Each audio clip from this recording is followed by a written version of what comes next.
Who's probably gonna sin again? Lord, forgive me. Lord, forgive me. Things I don't understand. Sometimes I need to be alone. Bitch, don't kill my vibe. Bitch, don't kill my vibe. I can feel your energy from 2 planets away. I got my drink, I got my music, I'ma share it, but today I'm yelling, bitch, don't kill my vibe. Bitch, don't kill my vibe. Bitch, don't kill my vibe. Bitch, don't kill my vibe. Bitch, don't kill my vibe.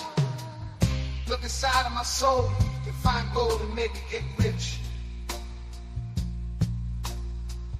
Look inside of your soul and you can find out it never exists. I can feel the changes. I can feel a new life. I always knew life can be dangerous. I can say that I like a challenge and you tell me it's painless. You don't know what pain is. How can I paint this picture when the club line is hanging with you? Fell on my face and I woke with a scar. Another mistake living deep in my heart. Buried on top of my sleeve in a flick. I can admit that it did look like yours. Why you resent every making of this? Tell me your purpose is petty again. But even a small lighter can burn a bridge. Even a small lighter can burn a bridge. I can feel the changes. I can feel the new people around me. Just wanna be famous. You can see that my city finally put me on stages. To me that's amazing. That's a quick check. With all this respect, let me say this. I am a sinner who's probably gonna sin again. Lord, forgive me. Lord, forgive me. Things I don't understand. Sometimes I need to be alone. Bitch, don't kill my vibe. Bitch, don't kill my vibe. Feel your energy from 2 planets away. I got my drink, I got my music, I will share it, but today I'm yelling, bitch, don't kill my vibe. Bitch, don't kill my vibe. Bitch, don't kill my vibe. Bitch, don't kill my vibe. Bitch, don't kill my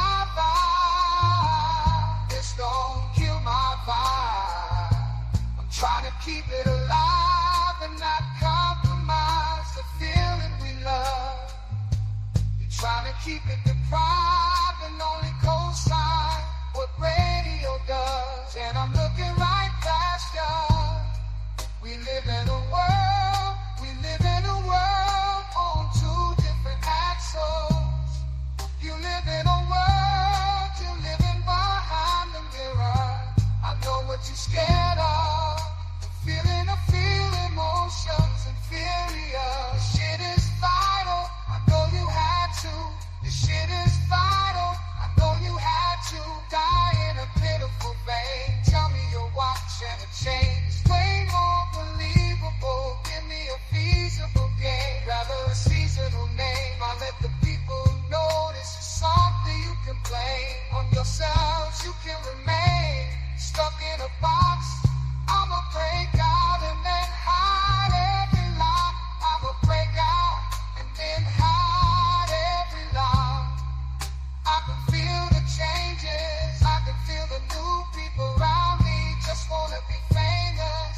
You can see that my city found me, put me on stages. To me that's amazing, to you that's a quick check. With all disrespect, let me say this: I am a sinner, who's probably gonna sin again. Lord forgive me, Lord forgive me. Things I don't understand. Sometimes I need to be alone. Bitch, don't kill my vibe. Bitch, don't kill my vibe. I can feel your energy from 2 planets away. I got my drink, I got my music. I'ma share it, but today I'm yelling. Bitch, don't kill my vibe. Bitch, don't kill my vibe. Bitch, don't kill my vibe. Bitch, don't kill my vibe. Bitch, don't kill my vibe.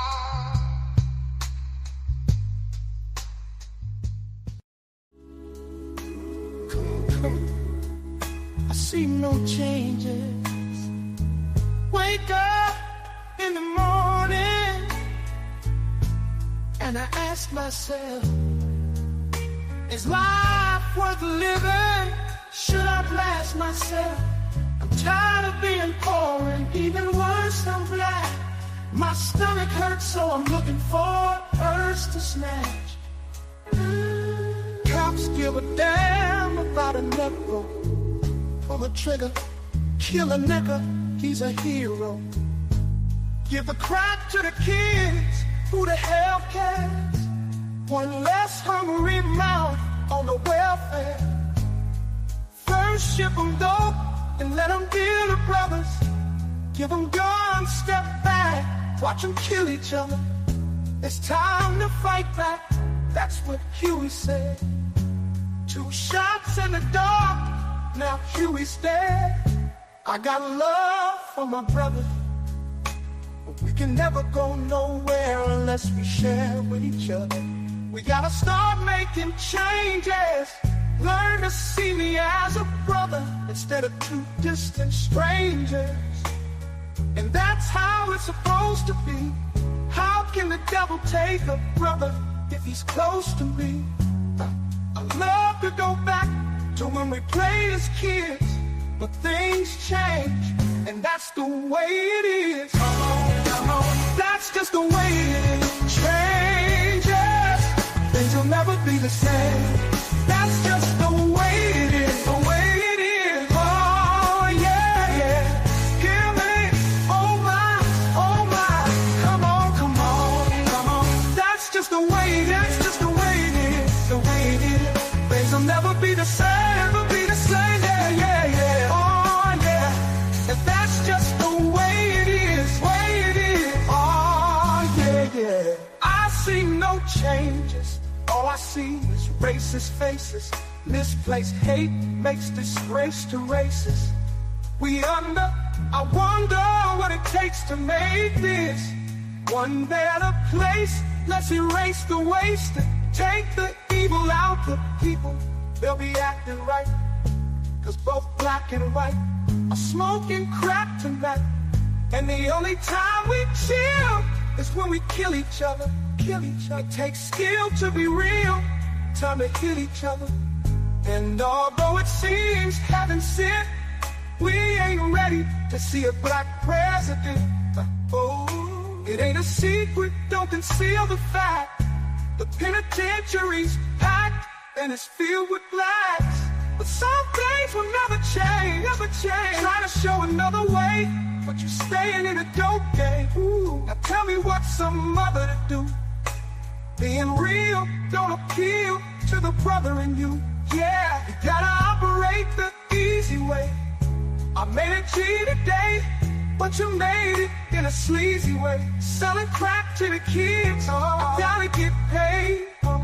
Well, hey, well that's the way it is. Come on, that's just the way it is. Changes, things will never be the same. That's just the way it is, the way it is. Oh yeah, hear me, oh my, come on. That's just the way it is, just the way it is, the way it is. Things will never be the same, yeah. Oh yeah, that's just the way it is, Oh yeah, oh yeah.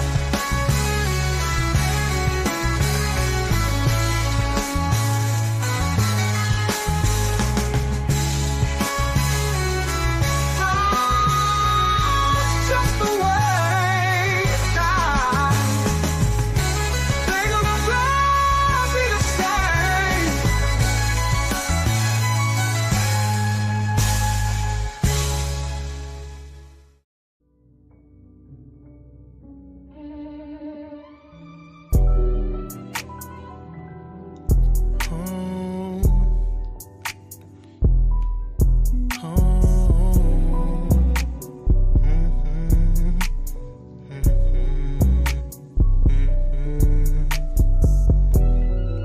This liquor got me in my zone.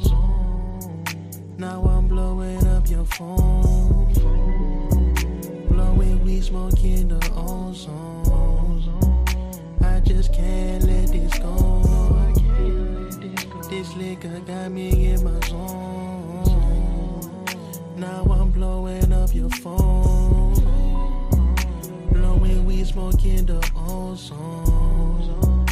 I just can't let this go. Girl, if I'm doing too much, just let me know. For some reason, I just can't let this go. Oh no, oh no, oh no. I just can't get you out of my head. For some reason, I won't see you again. Do you remember how we first began? We started as friends. For this love was forever and ever. Now baby, we not together.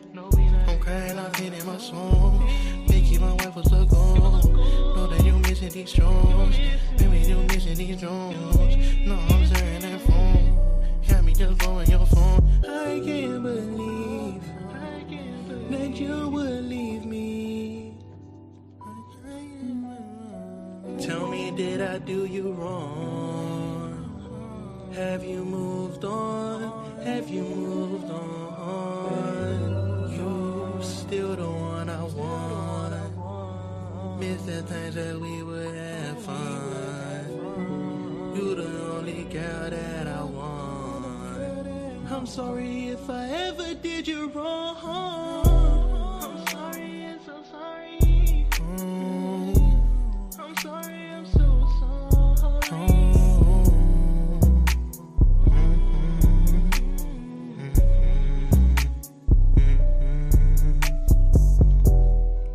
This liquor got me in my zone. Now I'm blowing up your phone. Blowing weed, smoking the ozone. I just can't let it.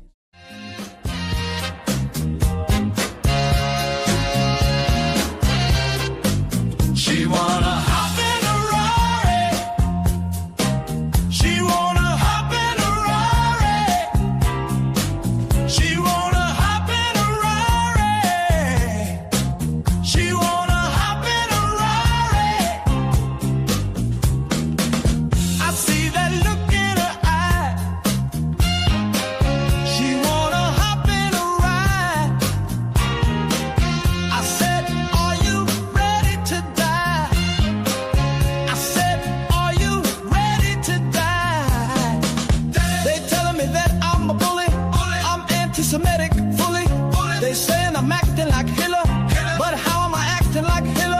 When I'm a foggy nigga, they telling me get off of Twitter. I voted for Trump, not Biden. Now some niggas that went to that island. Why the fuck would you go to that island? Went to the dentist to give me some nitrous. Went to the dentist and put in some diamonds. I did not ask for broke niggas to chime in. They just don't understand me. I'm that nigga that's gon' urinate on Grammys. Rockin' so I stickers cause all my niggas are Nazis. Reading my camp 2 chapters before I go to sleep. Hop in a Rari. She wanna hop in a Rari. She wanna hop in a Rari. She wanna hop in a Rari.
No writing, nobody telling me what to say. This from the brain, from the heart, from the soul, from the streets.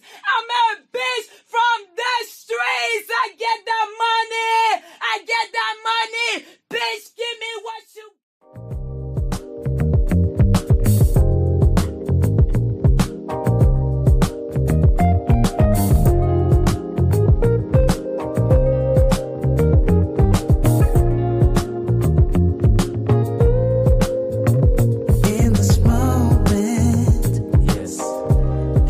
Say what's wrong or right.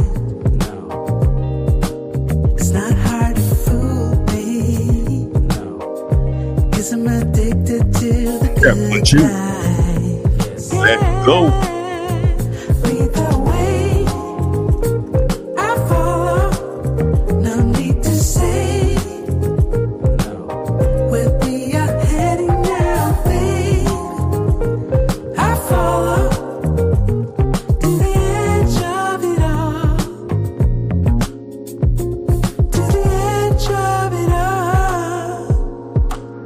So tell you good night, 'cause I'll find no better one, yeah. Susceptible now, before the moment flies. Ooh, so tell you good night, 'cause I'll find no better one. Ooh, susceptible now, before the moment flies. It's not a problem, no, 'cause I know what I'm getting into. Yes. Yeah. And nothing can stop me. No. 'Cause I'm addicted to what you and I realize. Lead the way. I follow. No need to say. Where we are heading now, babe. I follow.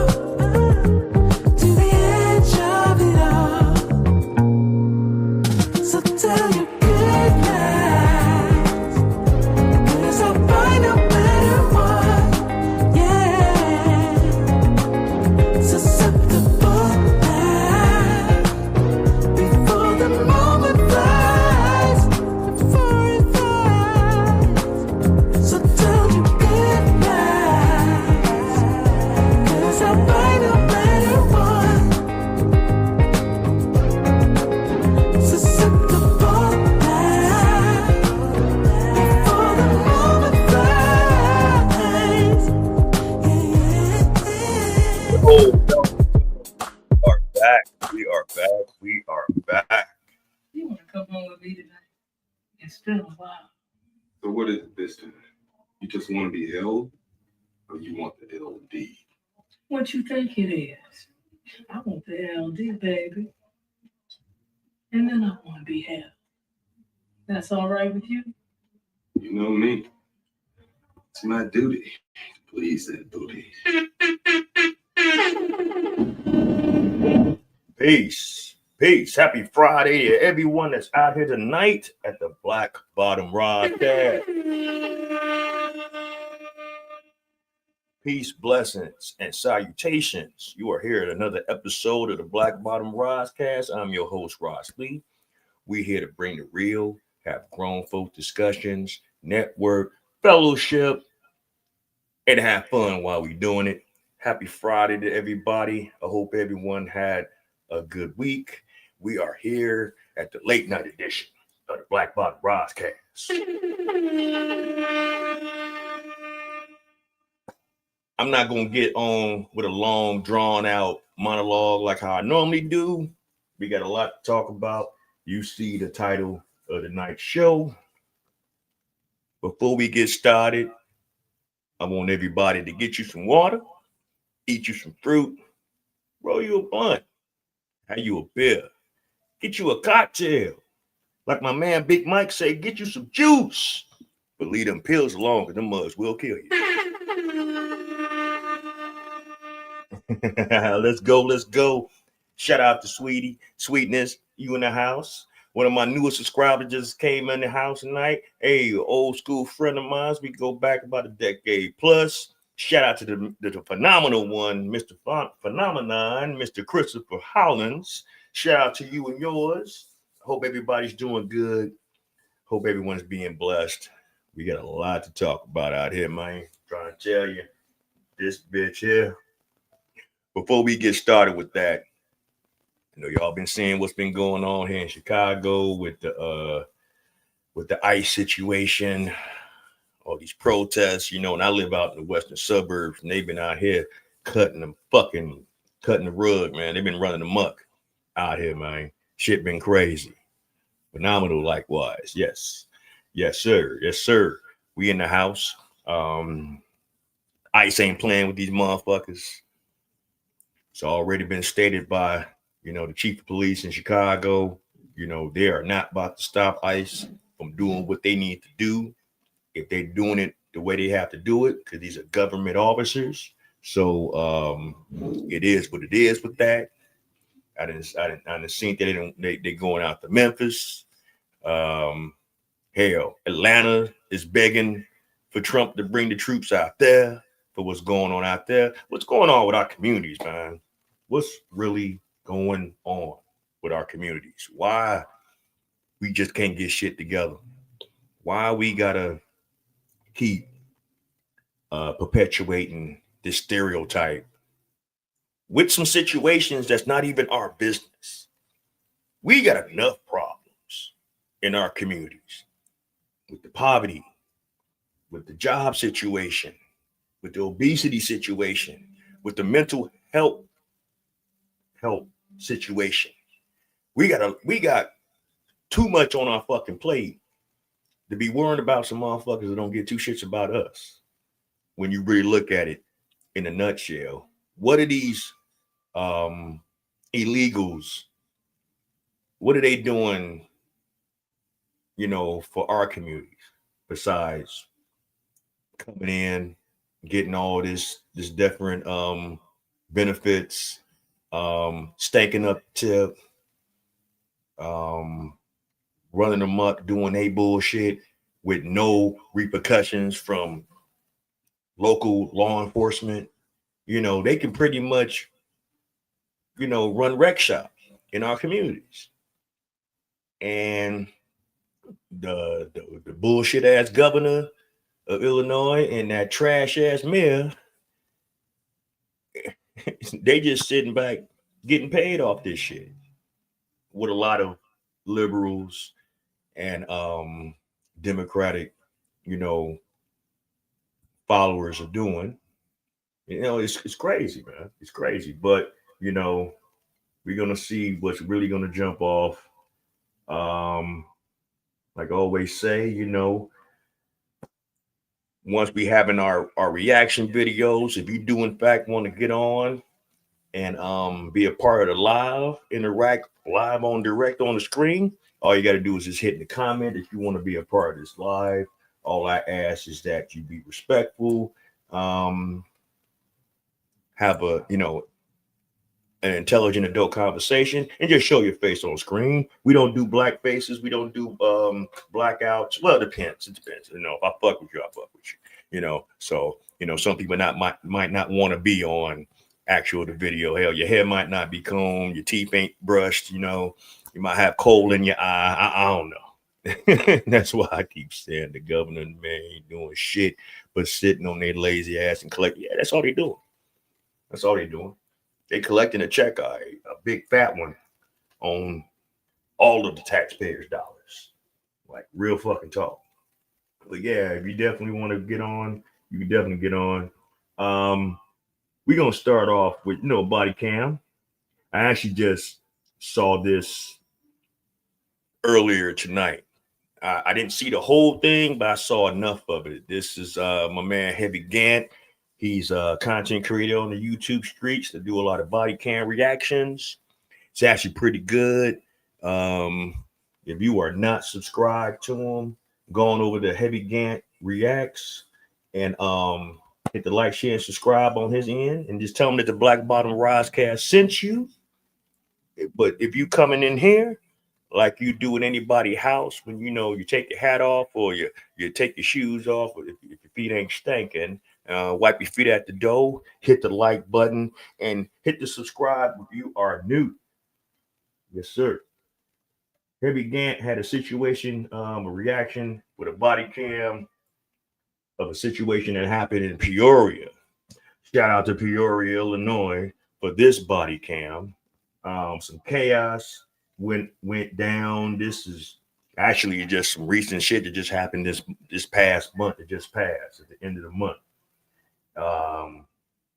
Apparently, bunch of people went out to a club this in particular night, and it just seemed like no matter where we are or where we be in, whether it's this city or the next city, it seemed like black folks and coloreds and Negroes and Grossos just can't just have a party, enjoy yourself, and go home.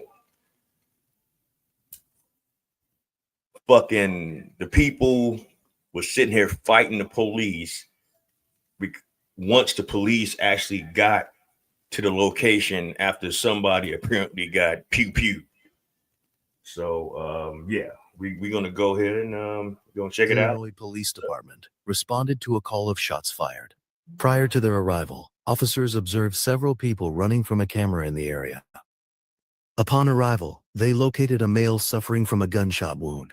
The scene quickly turned dangerous, though, as officers were met with an aggressive crowd, while also hearing gunfire coming from nearby streets. It's on its way. Move. Watch out, move. Out of the way. Watch out. Stop. Out of the way. Move. I need him here. Move. Hey, I got. Hey, watch out. Yeah, apparently whatever the commotion was, somebody out there got shot, laying on the ground. The police is trying to, get to this, victim for whatever reason this should happen. And motherfuckers is hindering the process. How can these officers get to these people, this person, to get him the necessary help? How can they assess the scene if these motherfuckers is all in the goddamn way? You know what I'm saying, y'all? So yeah, we gonna check it. So let's go. Get out of the way! Let the Holy shit, man. Hey, Central Illinois Body Cam is the channel. If you're not here for my commentary, please go ahead and click that link. Go over there, support those guys. They got a great channel. You should know who I do this for. But yeah, guys, like screaming over a body, like this guy just got hit, man. Screaming over a body, I'm sure is not making it better. Let's keep watching. Get out of the way, man! You gotta move! Get back! Get back! Officers continued to render aid to the victim, and additional officers arrived to secure the scene and allow first responders space to work. But see, what pisses me off mostly about our people, right? In situations like this, where first responders need to get there and do their job and do their due diligence to make sure that this person can get the necessary help. Black folk want to be all in the video, want to be all, in the damn show. Like, step the fuck back and let these people. I understand that this is a volatile situation and, tensions is high, emotions is running rampant and shit like that. But you got to let these first responders do their job. What's the purpose of them being there, being in positions that they are in, if you are not going to allow them to do their part? Because obviously this wasn't one of these so-called police shootings that, we all in our communities want to say that all police do these things to us in our community. Everyone's a victim. Everyone is being oppressed and, all this other shit. But, like I said, how can these people do their job if y'all not allowing them to do it and getting all in the way? Step out, get out the way for a second. Let them do their job. If shit's fucked up, then okay. If you're a witness, all right. Give statements. Do what you got to do. Stand the fuck back, man. But the shit about to get real. Shit went left real fast in this video. So come on. We need more cars.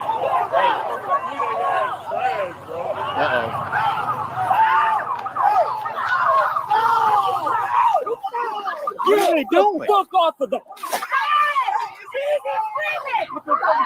What are they doing? Oh! Fuck off of her! Get the fuck off! Get the Whoa! fuck off! Whoa!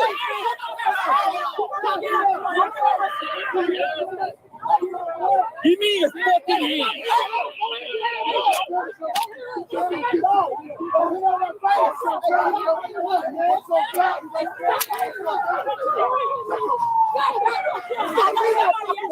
Hey, get up! Get the fuck off! Why would you get like that?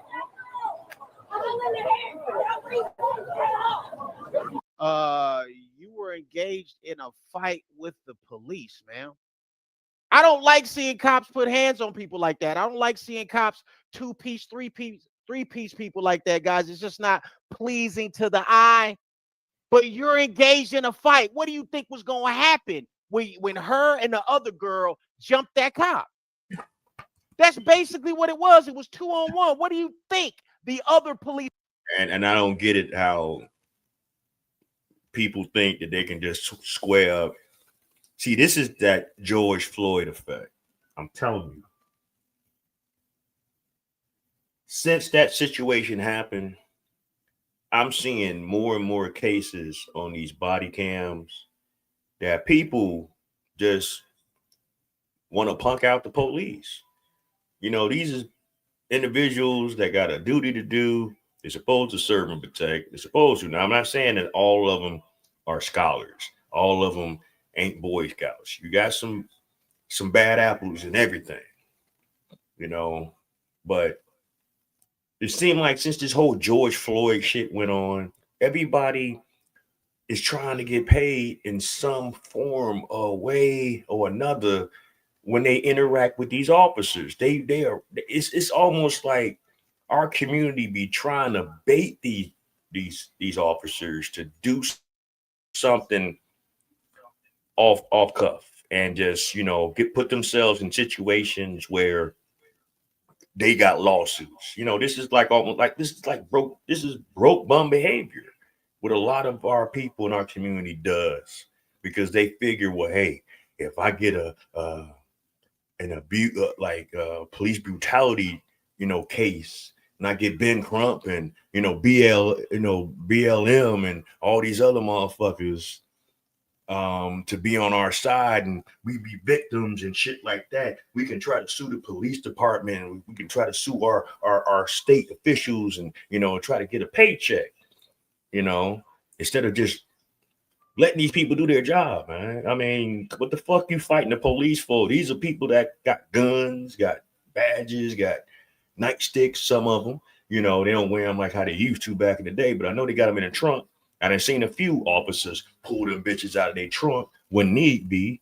Got tasers, got the ability to put you in jail and get and exit your ass off this earth.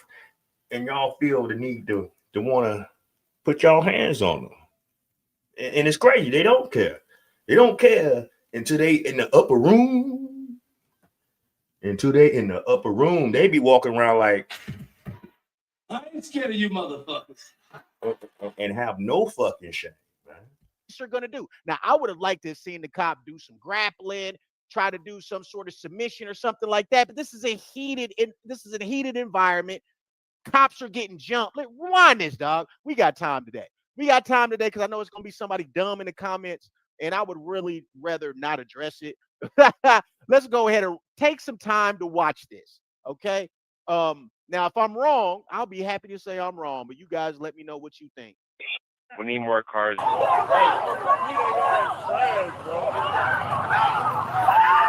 look at this. He ran over there to break it up.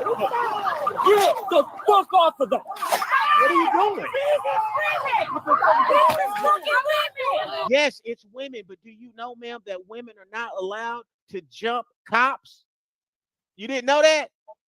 And like I said before, this is why I'm not a policeman. I've told y'all before, if y'all know my story, if you're late, my youngest brother is a Chicago police officer. It will be hell and hot water if me and my brother was partners having to deal with the nigga shit in the city of Chicago. Because how my attitude is, and and depending on the situation, I do identify myself as a lesbian, or in certain situations, I consider myself as bi, because these hands are bisexual, meaning I will knock out a man. I would fucking knock out a woman if I feel threatened, especially if she a big back burly bitch, and her mouth is frothing, and she got snot going down her nose, and she got like a bonnet on and shit, and if it's purple, which is that's my favorite color, but I ain't gonna use that as an example. If she had like a cheetah print motherfucking bonnet on, I'm already knowing it's about to be some bullshit. I am not about to have y'all come at me reckless. You ain't about to swing on me. You ain't about to spit in my face. I'm just saying. You're not about to spit in my face. You're not about to talk about my mama. I take that shit personal. I'm liable to black out on your ass. And like I say, I'll be in the internal affairs office like the next day, and they be like, well, damn, what happened to your body cam? It mysteriously like fell off my my chest, protector, sir, and somehow it just, managed to fly into the gutter. I don't know. Johnson was there. You saw it, Johnson. They had crack on them. I felt for my life. What do you want me to do? Anyway, let's I can't. I just don't have the patience, man. I just can't. I just can't. That's why I'm glad I haven't. I know when I was younger, I wanted to be a policeman, but Lord, as time progressed and niggas is niggering, and no, I don't think I could do this shit, man. I couldn't do it. They ain't paying enough for that kind of bullshit. You know what I'm saying? No. It'll be worse than training day up around this motherfucker. But anyway, let's go. Fuck off for her! Get the fuck off! He won't let go. You understand? You got to really understand the context. You got to really watch this shit to understand it. But just on the first look of it, Heavy ain't no different. The first look of it, I'm like, yo, what are you doing? That's why I rewinded it. That's why this channel's different.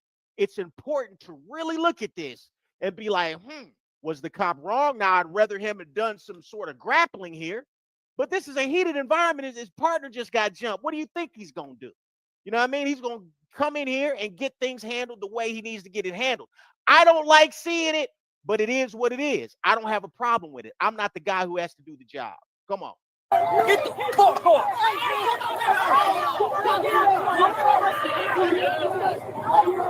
Give me your fucking hand!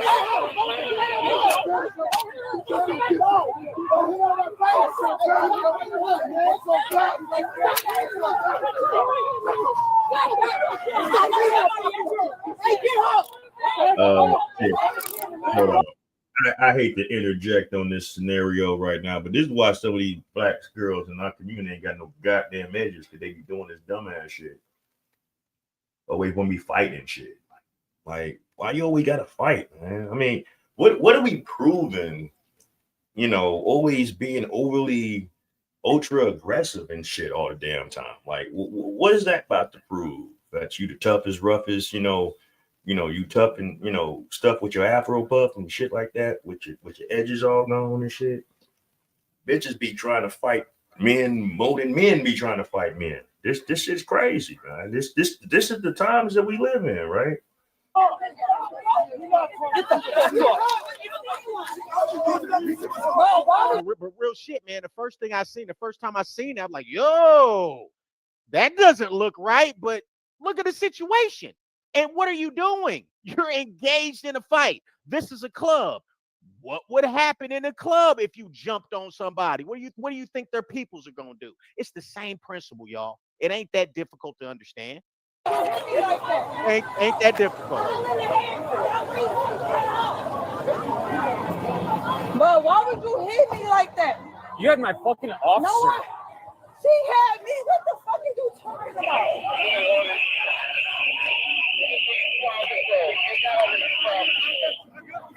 Bro, stop dragging me. No, that girl that I punched had you, right? Yeah. Back up now! Back up!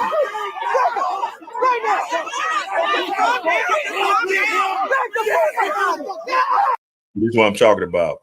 I'm trying to, clear the crowd, do my job, and I'm telling people to get out the way, and it's a motherfucker like doing this, like, what's up?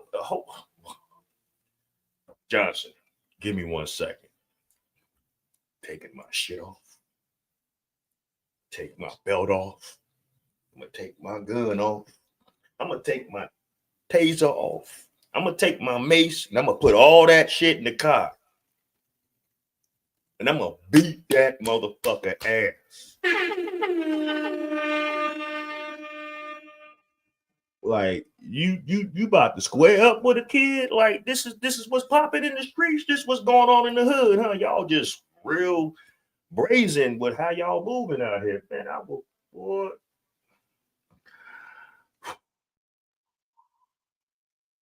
I'm getting triggered because this is the shit I keep seeing constantly. And our people in our community constantly want to say that police are overly aggressive, are overly doing things that they shouldn't be doing as officers. The brutality that they instill on us is just beyond. And more of these body cam. This is why I'm glad that this invention came into existence, because back in the day, it was their word against our word. Now they have to have these things on while they're patrolling. They have to have these things on their bodies as well as on their squad cars. There is no dispute as far as what you witness, what is being said at first, and then what you actually witness, because this is public property. We're taxpayers. We have a right to see any body cam that you want to see if once you request it. A Freedom of Information Act, a FOIA request, that's all you need to do is send a FOIA request to anything that you have an issue in as far as police conduct.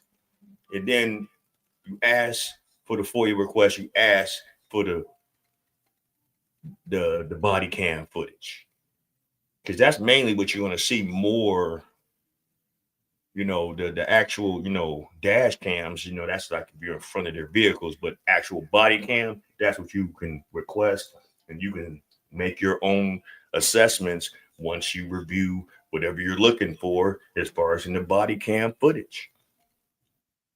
Cameras don't lie. It's cameras fucking everywhere. We're not living in the 30s no more. You know what I'm saying? When everything can just kind of get, it could be synced, but you don't know because you don't know. Because it's just someone else's word against what actually happened. Now it's no way around it now.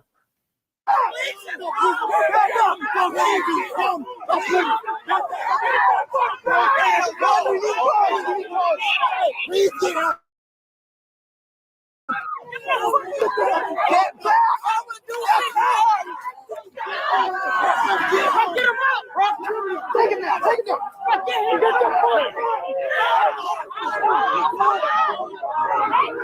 We need this car down here, man.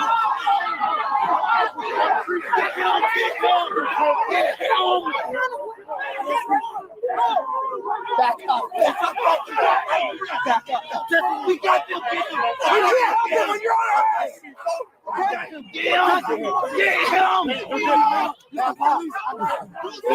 God bless Peoria. Come on. Shame. Get back. Here we go. Back up.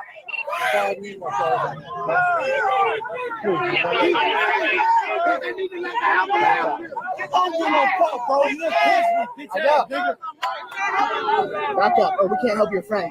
Touch me, bro. Don't touch me, bro. Don't touch me, bro. Get your hands.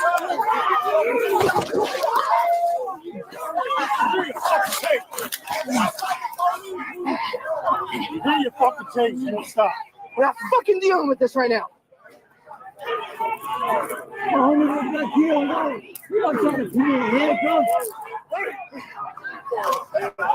But you out there like, look, man. I mean, because he said the cop hit him, and his mouth shows that somebody hit him. But these guys are out here fighting the police, pushing, shoving, squaring up with the cops.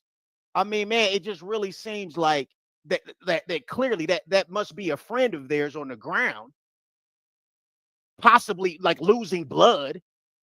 It just really seems like y'all hate the police more than you love your friend, man. That's what it seemed like to me. Okay, now tell me, does that sound like it makes sense to y'all? That you hate the police more than you love your friend, man? Come on.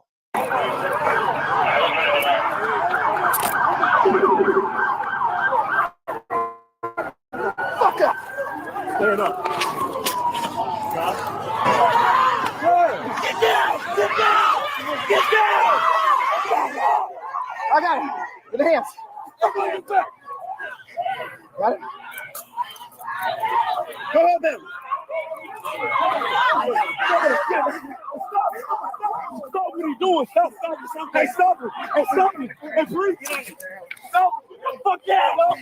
Put your hands on your back. Okay, bro. Okay. Fucking idiot. No. Stop. Roll over. Roll over. Fucking hit me in the face. Fucking moron. You think we can help your friend when you're goddamn? I don't know if this cop means business, but we know that mustache means business. Is running back a little bit. Come on. Fucking moron. You think we can help your friend when you're goddamn? Roll the fuck over. Here. Hey, get your leg off this. Hey. Roll the fuck over. I don't know what's going on. I don't know what's going on. I don't know what's going on. Very clearly, sir, you don't know what's going on. If you don't know what's going on, then maybe you should be quiet. If you don't know what the fuck is going on, why don't you get the fuck out the way and let these officers do their goddamn job, man? I mean, how hard is that? If you just got on the scene and you seen all this fucking chaos, why you decide you just want to jump your apple head ass up in this motherfucker? Didn't anybody tell y'all about how to just sometimes it's better to just be out the way than to get in the way? Because when you get in the way, you could get your punk ass fucked up. Like, what the fuck, man? Yeah, like this shit would have been prevented. They just would have just. I know you, whoever it is, y'all probably know them. Y'all upset about it. Y'all fucked up in the head about it. Okay, we get that. I think all of us would be like that.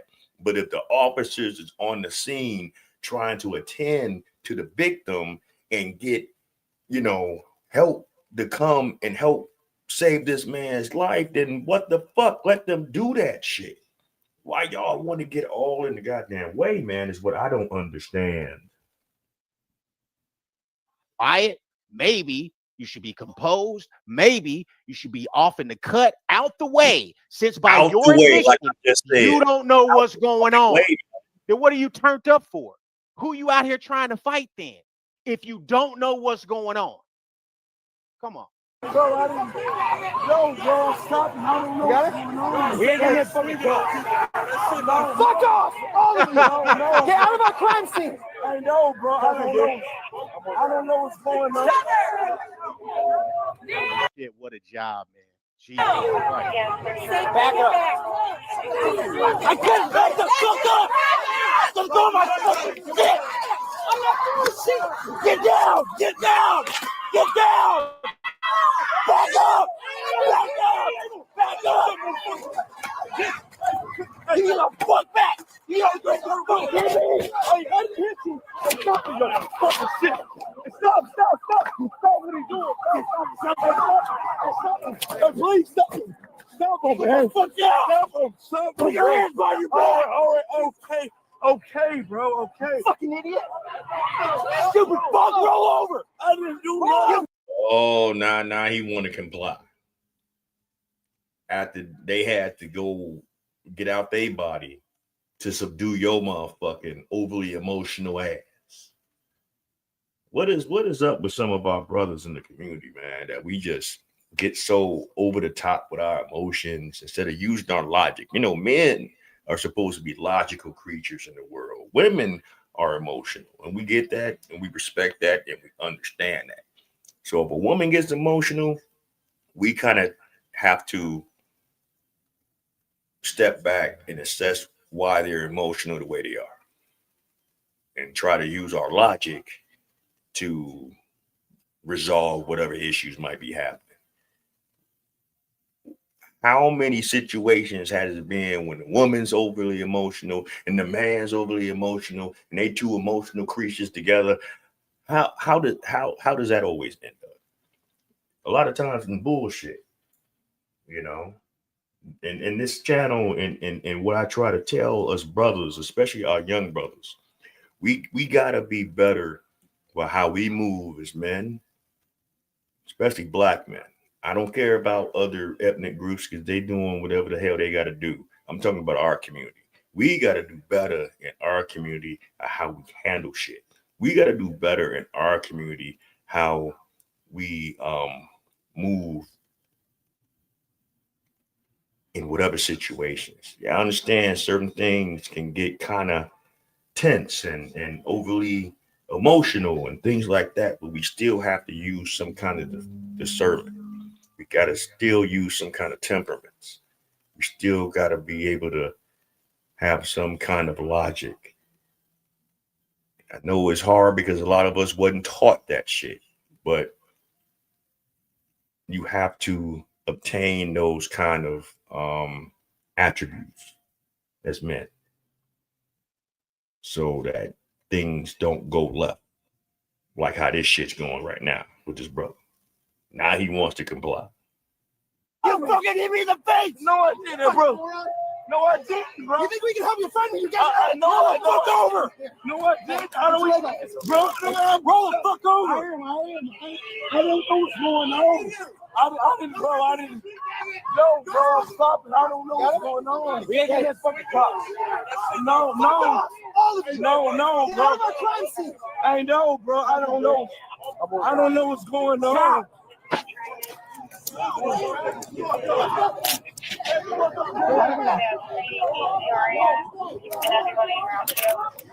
No, you know what's going on. Your ass is about to go to jail now, dumbass. Since you didn't know what was going on and you wanted to get involved and you want to put your hand on officers, yeah, your punk ass is going to jail.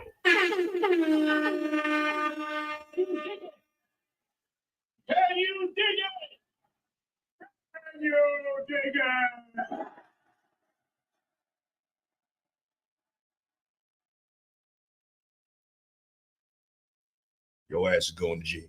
Jail. Damn, bro, my fault. I swear. Bro, my fault. Don't get back the fuck up, man. No, my fault. I didn't. Bro, Drag him out. Get him over by the horse and we get a perimeter. Drag him. I don't know what's going on. And he keeps saying he don't know what's going on, and here you are in cuffs.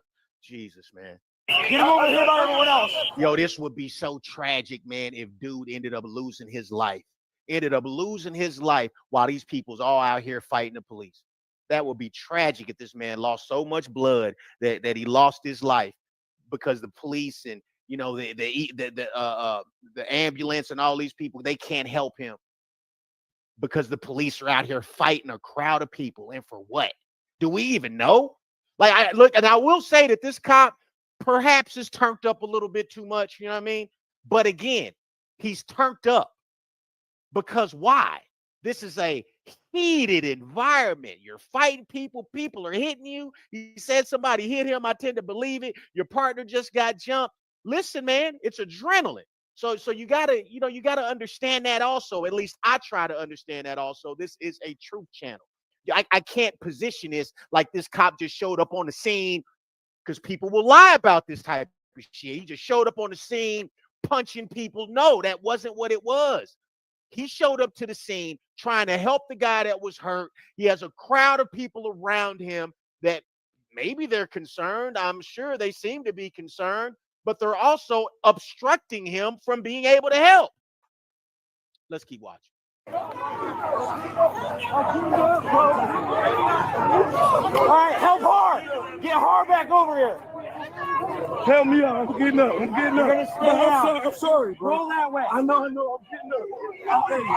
Don't take me. Fuck back. I swear. Get back.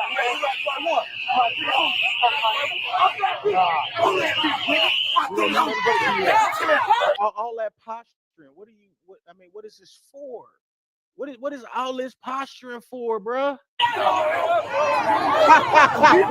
You see him hand him that flashlight? All right, help hard. Get hard back.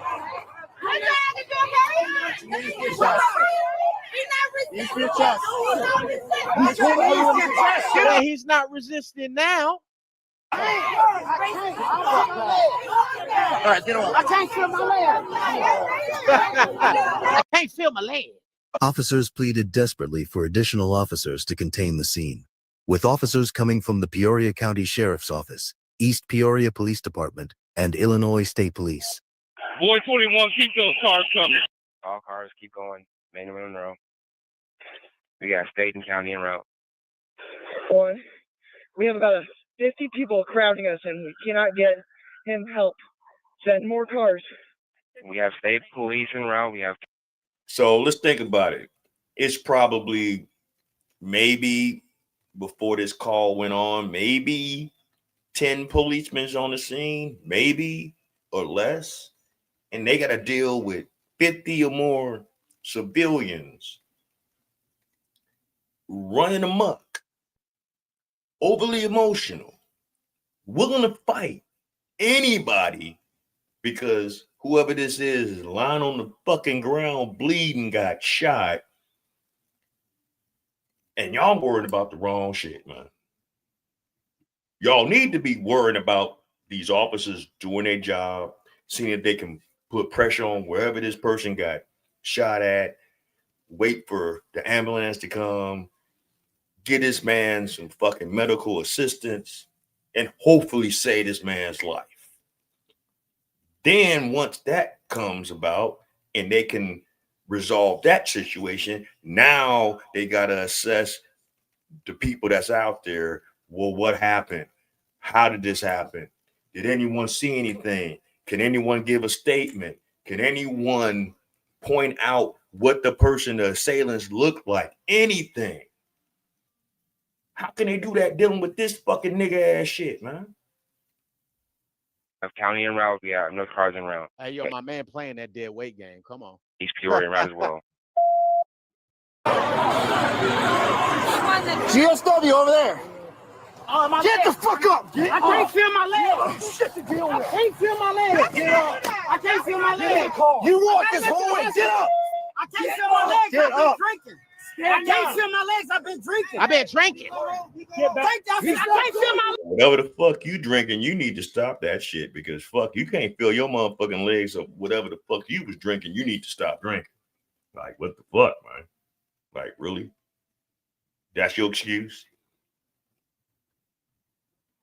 I've heard sometimes when people get highly stimulated and anxiety is through the roof, you know, your body can shut down in certain situations and shit like that. So that's probably it. I don't know, but I would guess maybe, or maybe he's just trying to play the victim role, you know, after he done got already cuffed the fuck up, you know, and now he about to go to jail. So now he can't fucking walk because he can't feel his legs because he's been drinking.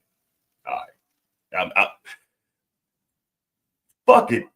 Johnson. You heard him, right? He can't feel his legs. He been drinking. Oh, well, shit. Well, uncuff him. Fuck it. Let him go. Hey, we're sorry, sir. We didn't realize that you was drinking so goddamn much that you might risk your life trying to get home if you was driving or whoever you was riding here with. Yeah, we see your buddy over here bleeding out and shit like that. What was we thinking? You fucking punched a couple of us in the face and shit, called us all kind of whatever, talked about my mama. And how you know my mama, motherfucker? Bitch, she was your teacher? What the fuck? She babysit you? You saw her at the store? You saw at Whole Foods or something? What we talking about? And then, you know, fuck it. Let's let him go, y'all. Just uncuff him. Let him go. He can't feel his legs because he's been drinking. My legs. Get in the car. Relax. And that's the other thing, man. It's that people are mad. People are scared. Okay. People are angry. People are drunk. Okay. Mad and angry is the same thing. But people are drunk. That doesn't help. Drinking. Listen. Record me. We will take you to the hospital. I can't feel my leg. We'll take you to the hospital. I can't feel my leg. I can't feel my leg. You're not taking him home. What did he do? I can't feel my leg. What did he do? What did he do? Bro, you got the camera and you got the video. What you mean? What did he do? You've been out here the whole time. You don't know what people did to get locked up? You ain't know what people did to get jammed up? What did he do? I swear, man, it seemed like in situations like this, there'd always be a bunch of folk that just want attention too. And that's what I think about my man right here. You got to make sure his belt buckle is visible. Got to make sure his belt buckle is. He can't feel his legs. He can't feel his face. He can't feel his arms. I mean, because they behind his back. But I bet you, ghetto broad, back that thing up on him. He can feel that motherfucker, right? Behave. Yeah, baby. Yeah. He'll get up out that shit real fucking quick. Fuck up out of here, man. It's just that victim shit. I'm trying to tell you, man. This shit crazy, man. It's crazy. It's fucking crazy. We are struggle streaming in real life out in the streets. I know I be struggle streaming on my platform sometimes, and sometimes, you know, StreamYard be StreamYarding, and I be having to deal with certain shit. I done came a long way from my earlier videos, and I was just doing this shit on a laptop. So, you know, sometimes StreamYard be StreamYarding, but for the most part, we've been doing pretty good here lately. I done figured out some shit, you know, so You know, it is what it is. But nah, yeah, okay, all right. He can't feel his legs, and you probably got to pee too. I don't know. Is visible. He's wearing a uniform, as we all know. You know, got to go live. You got to go live. You got to go on your Instagram. You got to go on your Facebook Live. You got to be an activist. You know what I mean? You got to get a little. You got to get a little social media clout. What did he do? What did he do? I want to go to the hospital. You're going to go to the hospital. I can't feel my legs. Come get him then. What did he do? He played Moscow Zoo. Motherfucker, remember that song? I don't know what. Yeah. What did he do? He played Moscow Zoo, and then he slipped on some Siberian jizz, and he fell on his bum hole, and he got a strawberry booty hole. Anyway, inside jokes. If you want to know about him, we'll talk about it at a later time and later place. So don't worry about it now. But yeah, he slipped on some Siberian jizz, and he fell on his butt, and he messed up his bum hole. So it is what it is. Them other 12s over there like whoop-de-doo, right? Like, so fucking what? Nigga, you fucking stepped into the middle of them trying to assess what the fuck is going on, yo. Stand back, move, get out the way. You want to ask questions once they figured out what the fuck was going on with all this fucking nigga chaos, then all right, it is what it is, but you obstructing the bullshit. So that's why your punk ass going to jail. Now you can't feel your legs because you slipped on some Siberian jizz. But anyway. Y'all took my picture. I can't fake ass cops. You know that? All right. Yeah, he's looking at it. Yes, ma'am.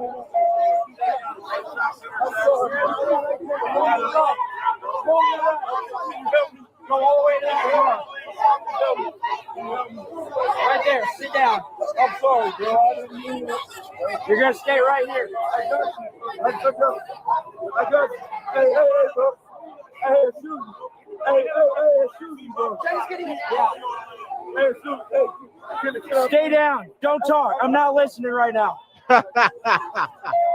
That's right, officer. That's that mustache talking. Come on. Hey, bro, I'm sorry, bro. I didn't know what was going on, man. I didn't know what was going on, bro. Move your feet to the right. You know, I didn't know what was going on. I got you, bro. You know what? I didn't know what was going on. Hey, it's our crime scene. Go! That's how you know you're a follower. You don't know what's going on. You seen how the crowd was responding. So then you just acted like the crowd was acting. You see everybody being mad, so now you're acting mad too. You're seeing everybody turning up, so you're gonna act turned up too. I don't know what's going on. March! Well, ain't no point in getting arrested if you don't know what's going on, dog. Like, listen, if you get arrested, you need to earn it. Come on. You will be pepperballed. You will be pepperballed. This is your warning. You will be pepperballed. Get on the other side. No, you cannot come through here. You will be pepperballed. Walk. Walk. No, I don't give a fuck. Someone got shot. Walk. Keep going. You will be pepperballed. You see this guy's turned up. So in other words, bitch, go down the street, hit the corner, go around that motherfucking block. Yeah, you got to do that because they got to fucking tape off this whole fucking area because it's a fucking crime scene and get to your car the best way you can. Yeah, I know it's inconvenient. I know your lazy ass don't want to walk all that way and it's quicker to walk a straight line. But bitch, he just told you, get the fuck on. Up, man, but look, he's also right. Somebody got shot. He's handling and trying his best to control the situation. I get it.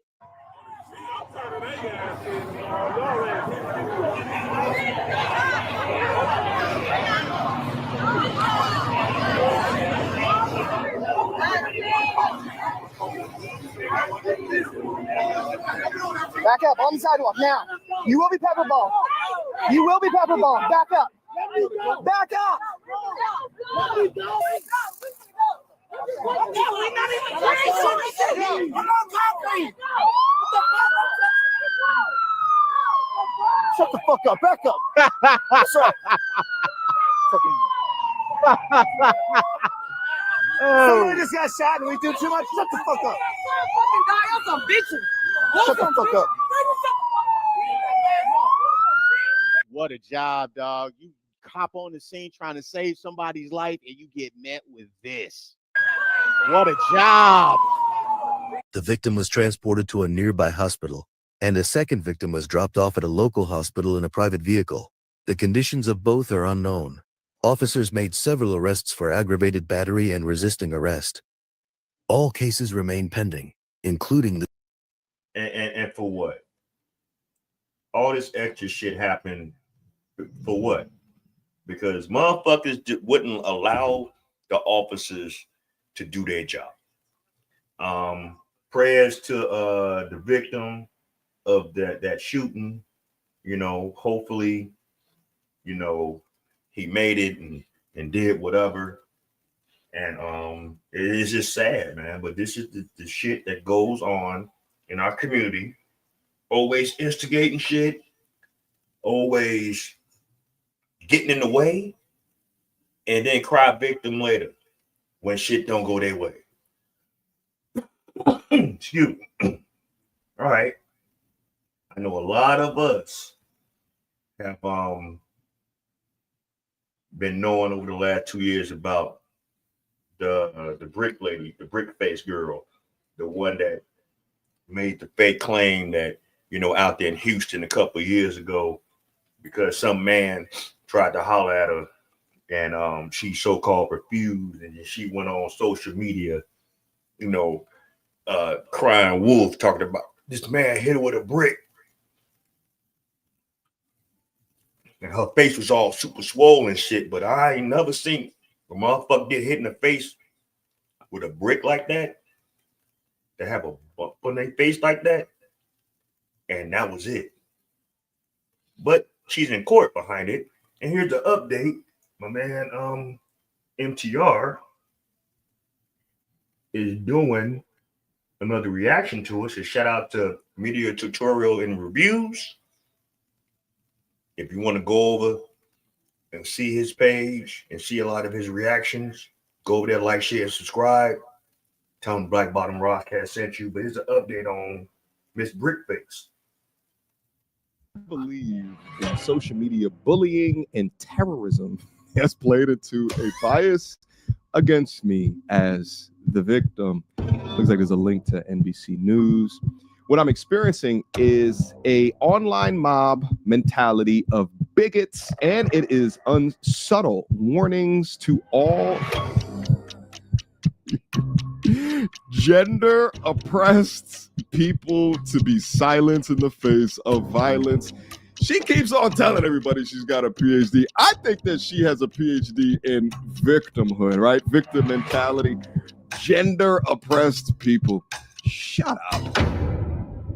Another day, yet another update into the Rhoda, the Brickface Osmond situation. It seems like this brickening saga is never ending now, with her attorney filing new motions to silence people, right? Like, it is absolutely fascinating to watch. And I can only conclude that they are scared, not only about losing the case, but the potential of her facing up to 10 years in prisons for her lies. I just hope that she keeps the exact same energy, the loud and wrong energy that she had when she accused the young man of hitting her in the face with a brick, and then also the energy that she had towards Black men in general for not protecting Black women, as she will has as she gets accountability knocking at her door.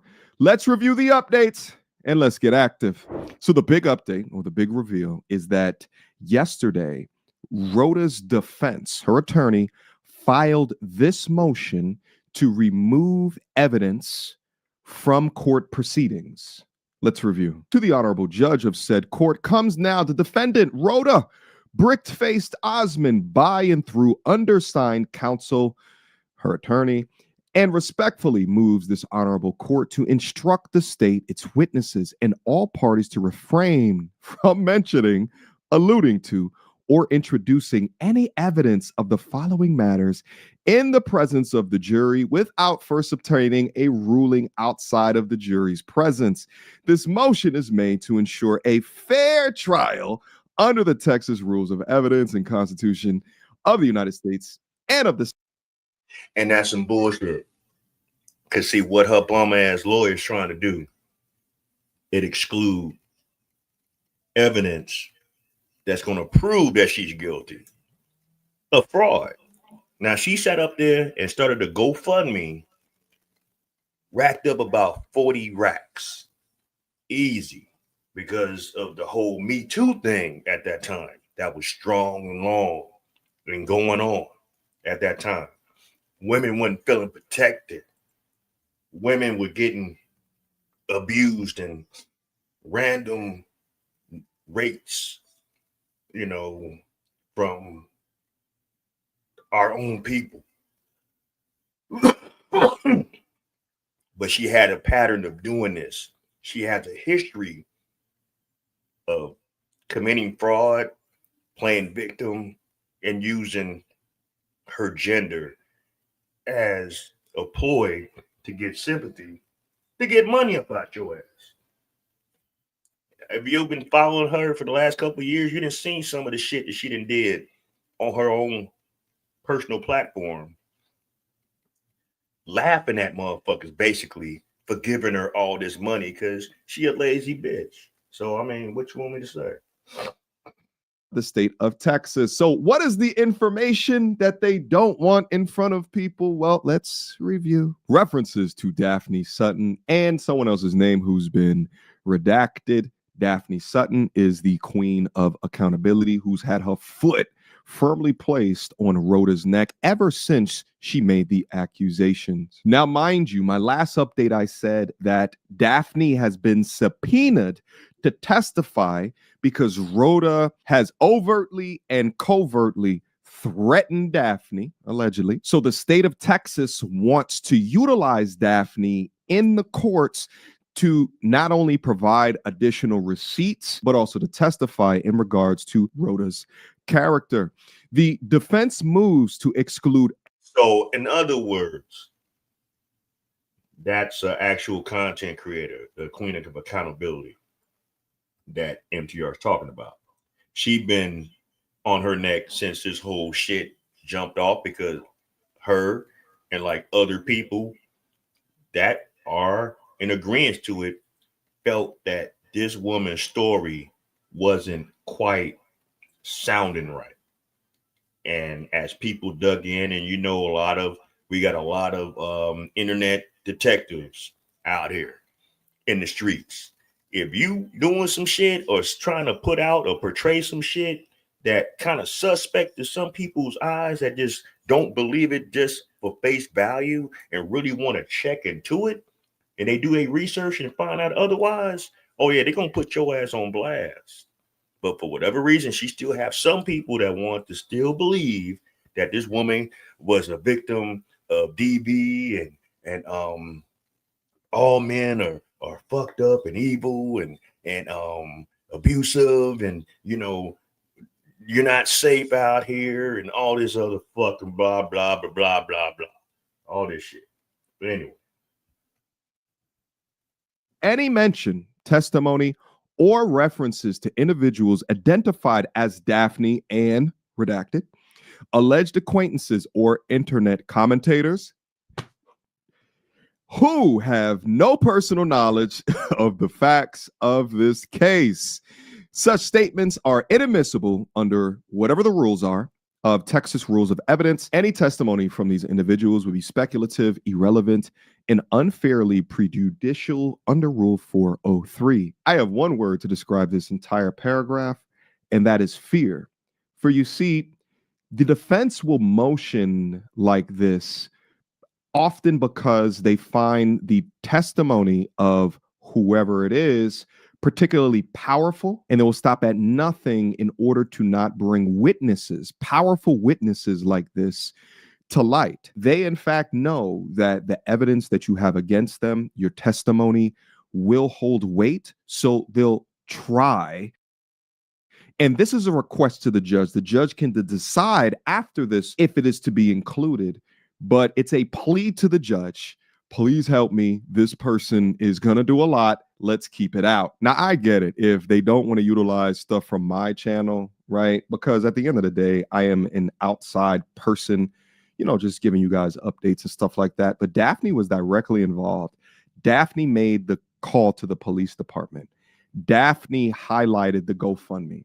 Daphne provided receipts and evidence of direct social media threats. Daphne made calls to the nightclub. Daphne made calls to Olan, the person that she originally. In other words, Daphne, aka the queen of accountability, was on her bullshit. She smelled her bullshit the moment she fucking posted that fucking bullshit, screaming that she actually got hit by a brick. To have a lump on your face like that, I don't even see how that bitch was even talking. Let alone didn't have no other marks on her fucking face stating that she got hit by a brick. Now, I ain't trying to sit up here and say I was in some shit all my life growing up and shit like that and, you know, scuffling and fighting and shit like that, but I didn't see motherfuckers get hit in the face with a brick before. It ain't look like that shit. It looked a whole lot worse. So, I mean, what that was like a brick that was kind of soft but it was hard at the same time. It had a caramel center or some bullshit. It had nougat, like it was a Snicker bar. What the fuck we talking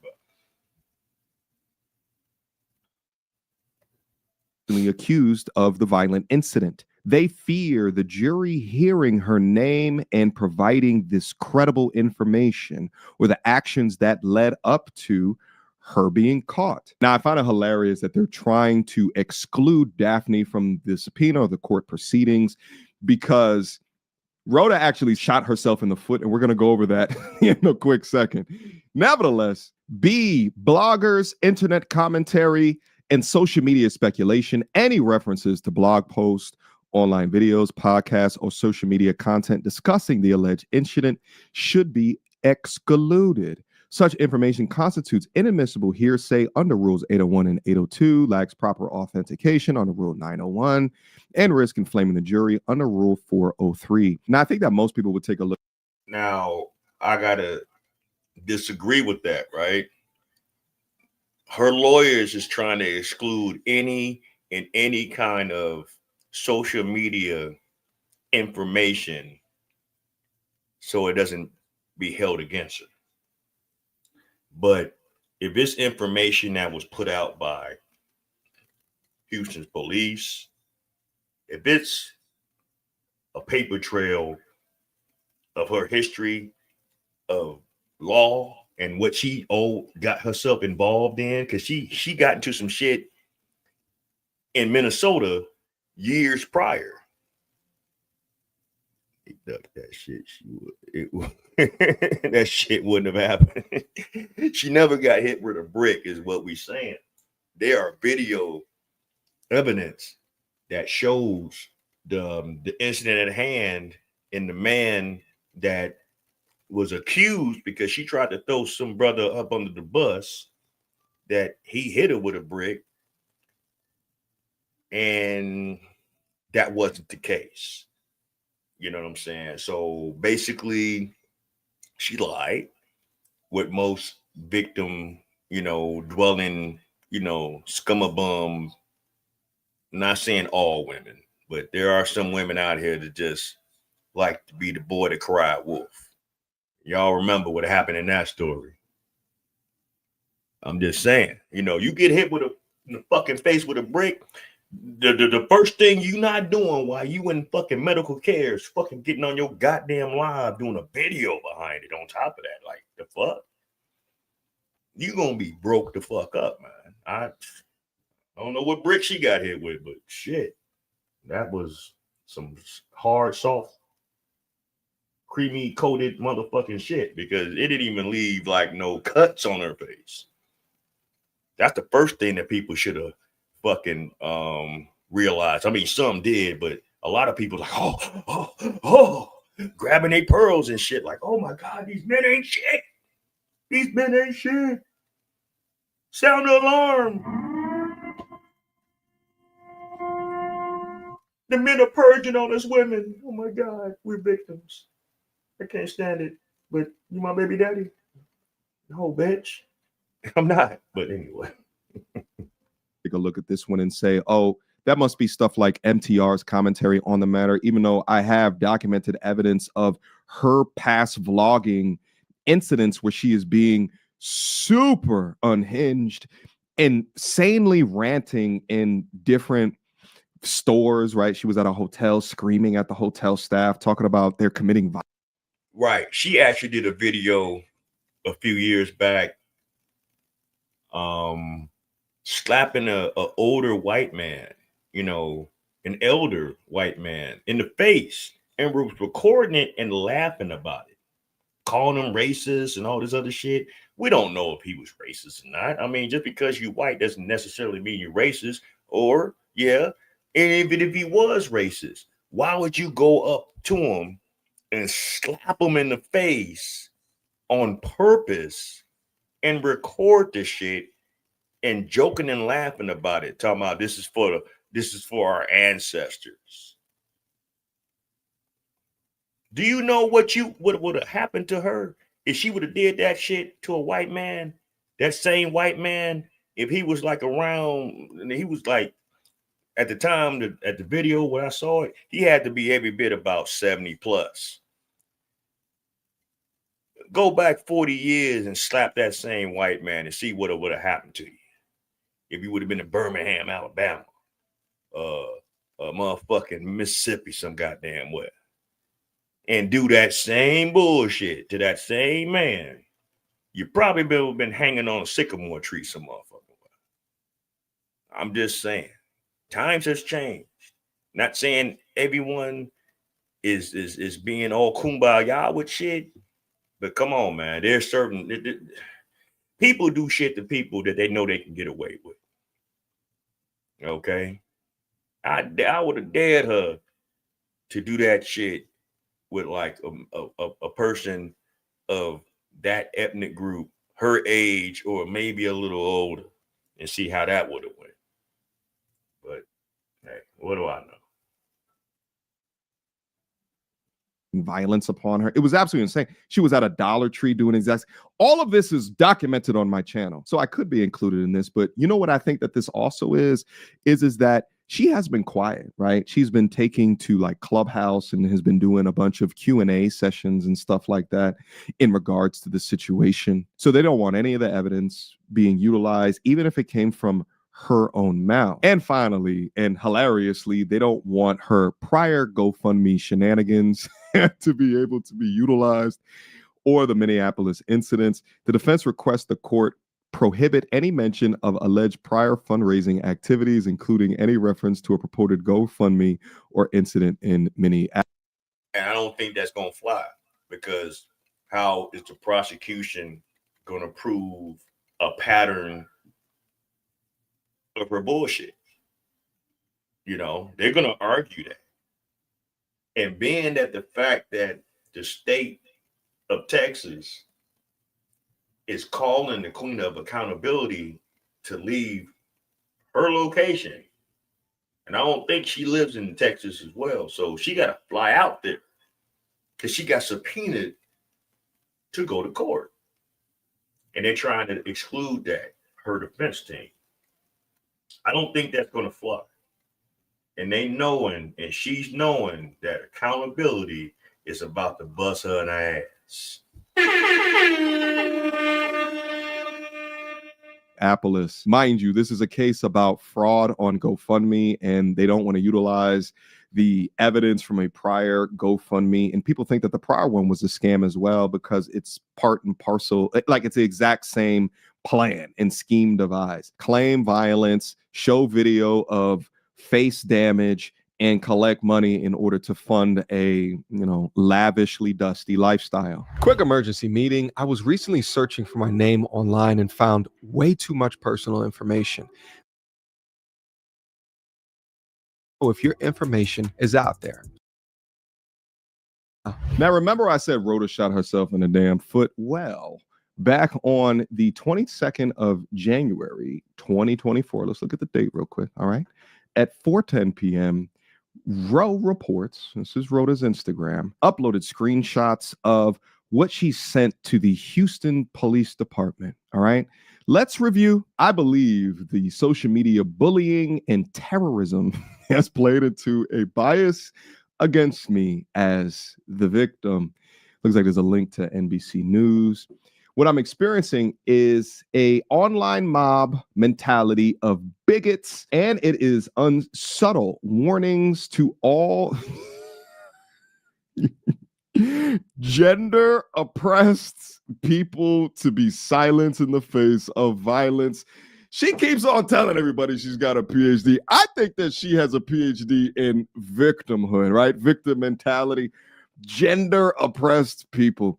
Shut up. It's intentional disinformation and malicious. Social media should play no parts of this investigation unless you guys are willing to take the thousands of threats I have received online in the past 2 months and have seriously. Where's my violin? If I could play violin and read at the same time, I promise you I would. My second grievance is the Houston police officers have unfortunately enabled even more violence against me by sharing information about my case and giving biased opinions such as she's untruthful, etc. Those recording between the police department and a Daphne Sutton, who I am also pressing. Man, if you a professional liar, just say that shit, man. Don't get mad because now your victimhood angle is getting exposed as that you are a professional fucking scam artist. And you're willing to do whatever it takes to hold that motherfucker. We're going to keep each other updated on this as time goes on. But this is what her lawyers is trying to do right now to stall the process, basically. You know, her money running low. They shut off, they banned her on GoFundMe.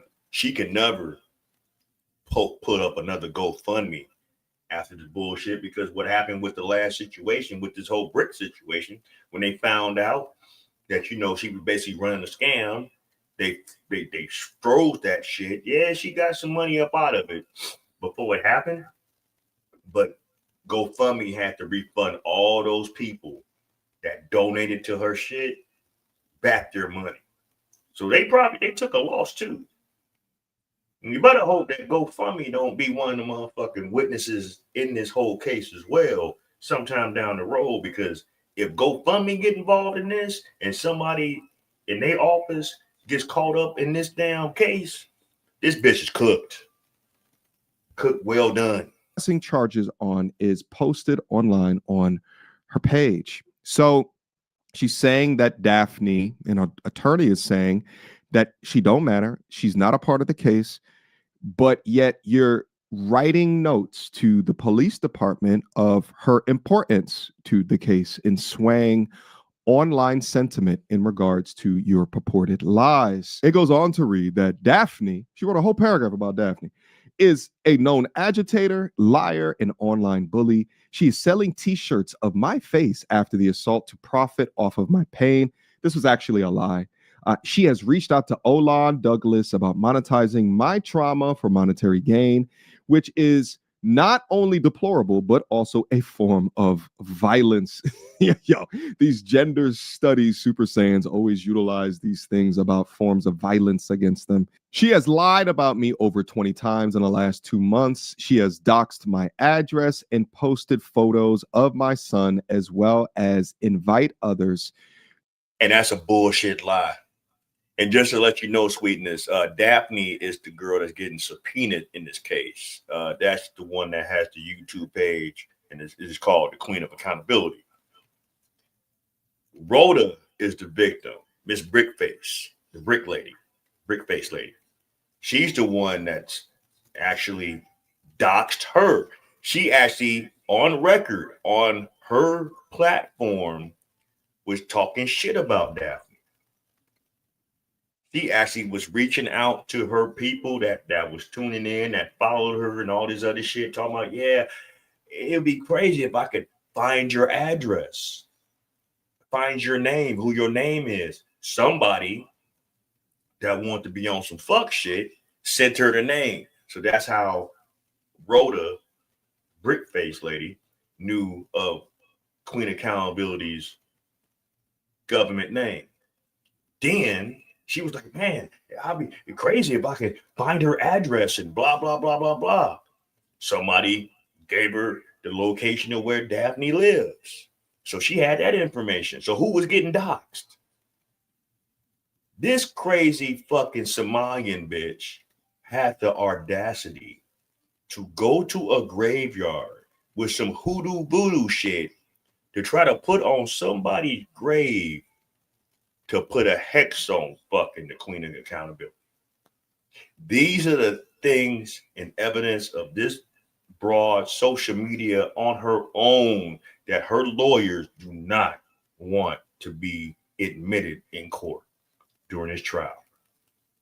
But see, this will show a pattern of deception. That's why they don't want. They know this bitch don't have a snowball chance in hell and a microwave on 10 of winning this case. But she gonna fucking try. She gonna keep this victim narrative going until the bitter end. She's that last motherfucker that thought that they could survive on the Titanic when it was this much off the water before it all sunk down. That's how far she is in this fucking shit. She is about 10 to 5 feet from the whole shit going under. And she's going out with a fight because she got to keep her victim narrative going. So, I mean, hey, good luck. Not to attack me, all of which are not how Daphne operates. She's going to have to prove that. The fact that she has several phone calls with the Houston PD expressing extreme bias and support for the assailant is very troubling and disheartening. I haven't experienced one day of peace since this incident, and I am continuously being re-victimized, and it's so unsettling that the Houston PD has contributed to the violence against me rather than give me the justice I deserve, as he has already confessed several times online. When she says confessed online, he did say that he hit her. He didn't say with a brick, as what she said, but doing so after she initiated an assault, which is completely different context of what she set that GoFundMe up for, and completely. And what Houston police got of the account at hand.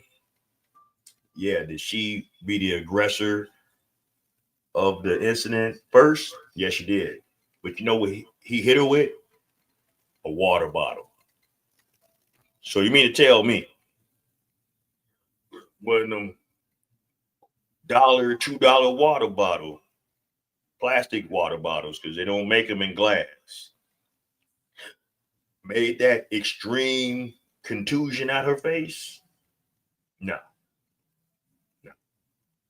She did some other shit to make it look like that, and then got on her fucking social platform and cried bloody fucking murder. They said she's the boy that cried wolf. Completely different context underneath the guise of protect Black women. I am a PhD candidate, a teacher, a community organizer. This incident has changed my life forever. Hold on. What is a PhD candidate? Is either you're going for your PhD and you succeed, or you're going for your PhD and you don't succeed. What is, in my whole life of knowing about schooling and different levels of higher education, what's a PhD candidate? Is that like you on some kind of game show and you seeing the different questions you can win? Is this like the Wheel of Fortune? Okay. Are you going to be a PhD candidate being on Jeopardy? Is that what it is? Or The Price is Right, or Family Feud? Or just caught that. What is a PhD candidate? Can anyone explain that verbiage to me? Anyone? I'll be waiting. Consequences. I don't know when I will ever feel safe again, but I can at least start the journey of healing once he is arrested. Attached below all of this bullshit, including proof of Daphne Sutton witness tampering and harassment. Man, sure seems like Daphne's not important to this case, huh? And with that, I thank you guys for joining me on this roller coaster ride of content here today. If you guys appreciate the work that is done up over here, be sure. And like I said, we're gonna stay posted on that. Exactly. We're gonna stay posted on that one because MTR, he been on her neck just as long as Daphne, the Queen of Accountability, has been on.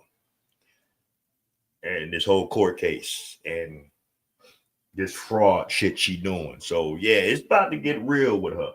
Here's another story.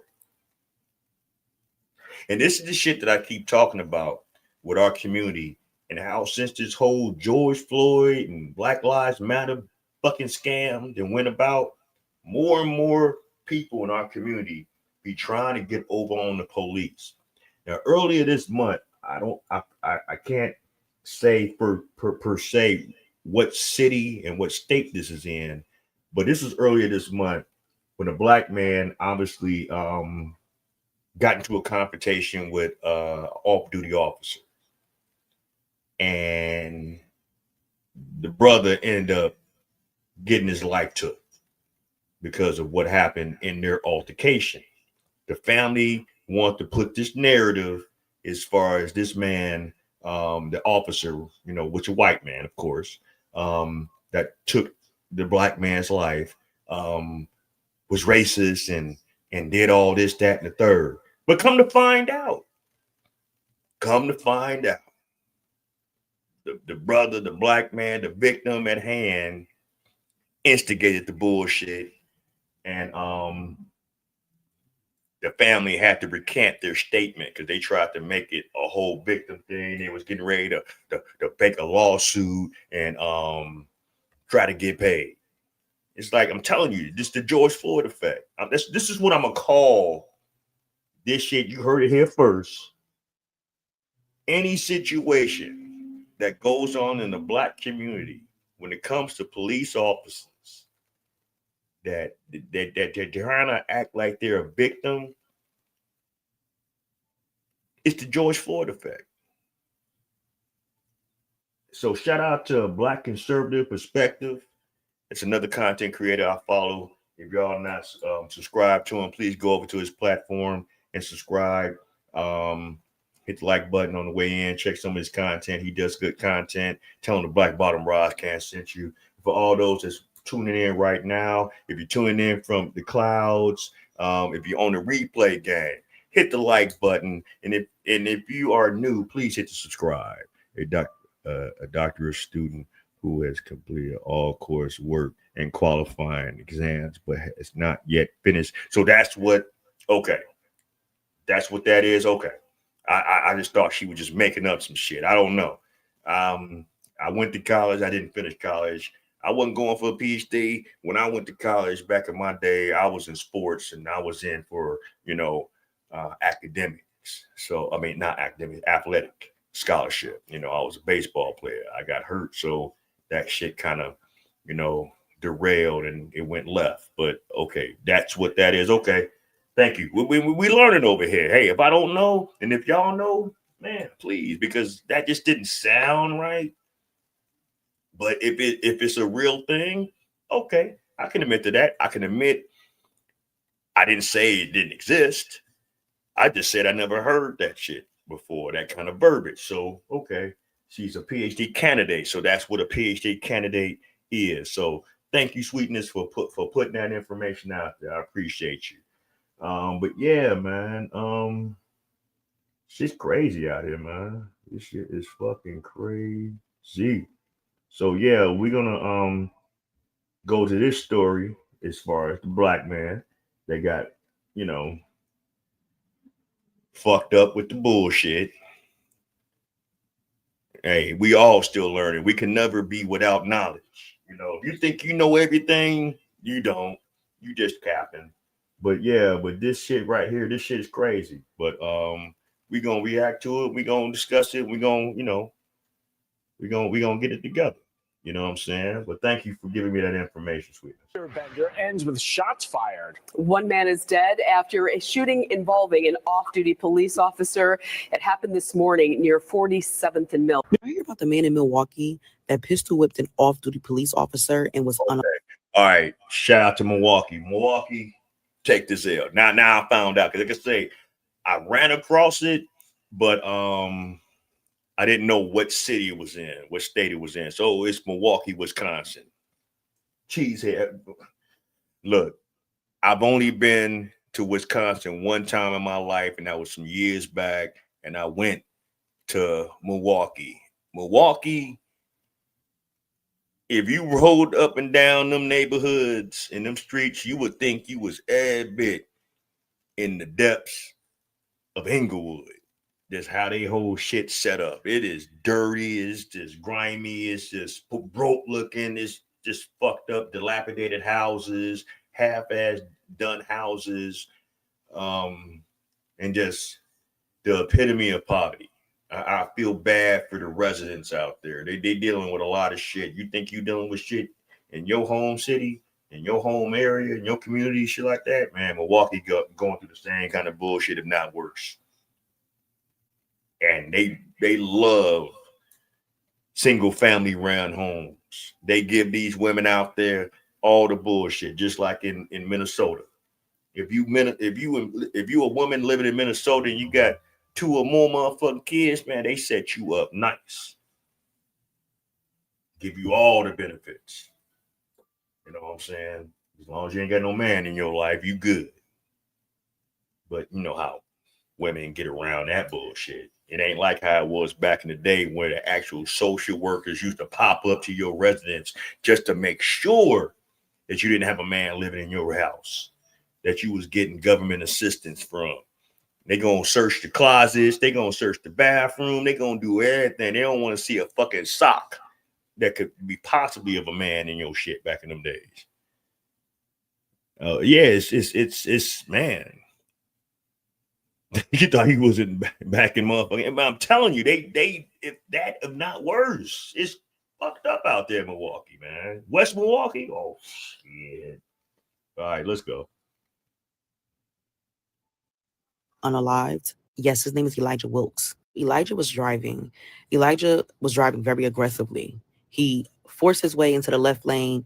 He cut off the police officer and got into an accident. You know, people drive crazy all the time. You can't really control how people are driving. Accidents do happen, unfortunately. However, I'm assuming Elijah had some type of road rage. He got out of the car to confront the police officer, pulled his gun out, pistol whipped the off-duty police officer. Then Elijah puts his gun back in his pocket and steps back for.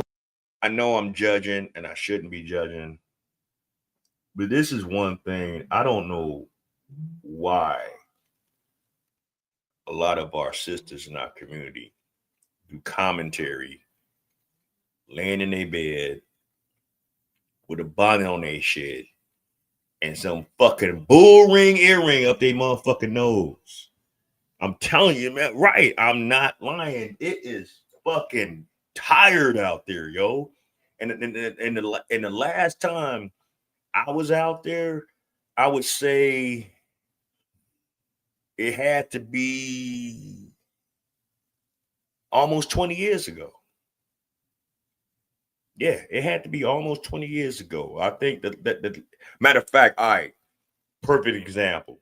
And y'all can kind of gauge what I'm talking about with it. Remember when Cameron was still hot in the rap game and he came out wearing pink shit? That was the year I was out there in Milwaukee. And I was only out there for one night. I left the next motherfucking day because, you know, it was what it was when I was out there visiting. But anyway, I actually went to that mall that's out there, right? Before I actually left to go back to Chicago, because it wasn't that far. What, an hour or so drive, some bullshit like that, 90 miles.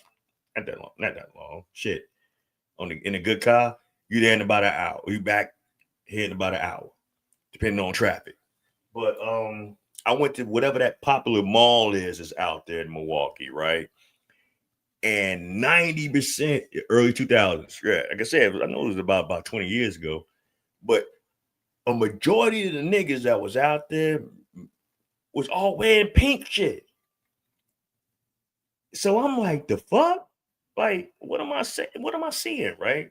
And I understand that, there's some outfits and some different accessories of that color that can kind of enhance a man's outfit. But man, I'm seeing motherfuckers out there wearing pink skull caps, pink puffy jackets, because it was cold when I was out there, right? So I'm walking around, right? And I'm just looking like every 4-5 motherfucking men I'm seeing wearing some pink shit. I seen a motherfucker with some pink Timbs on. He had on a pink fucking skull cap. He had a pink scarf on. He had a pink puffy coat on and some pink Timbs. I'm like, what the fuck is going on? So I was curious. So I'm asking different women. I'm like, let me ask y'all a question, because I ain't from here. And I'm just starting to I'm just here visiting. I'm getting ready to go back to where I'm from. They're like, where you from? I'm from Chicago. Oh, okay. Anyway, fuck them. Anyway, I'm like, damn. Let me ask y'all a question. Would y'all actually date a man that wears pink? One female said, yeah, if the shoes match. I'm like, oh. Yeah, Cameron fucked y'all up with that. I wasn't feeling that shit. I wasn't about to wear no motherfucking pink winter coat, skull caps, and all that. That was just too much. I'm sorry.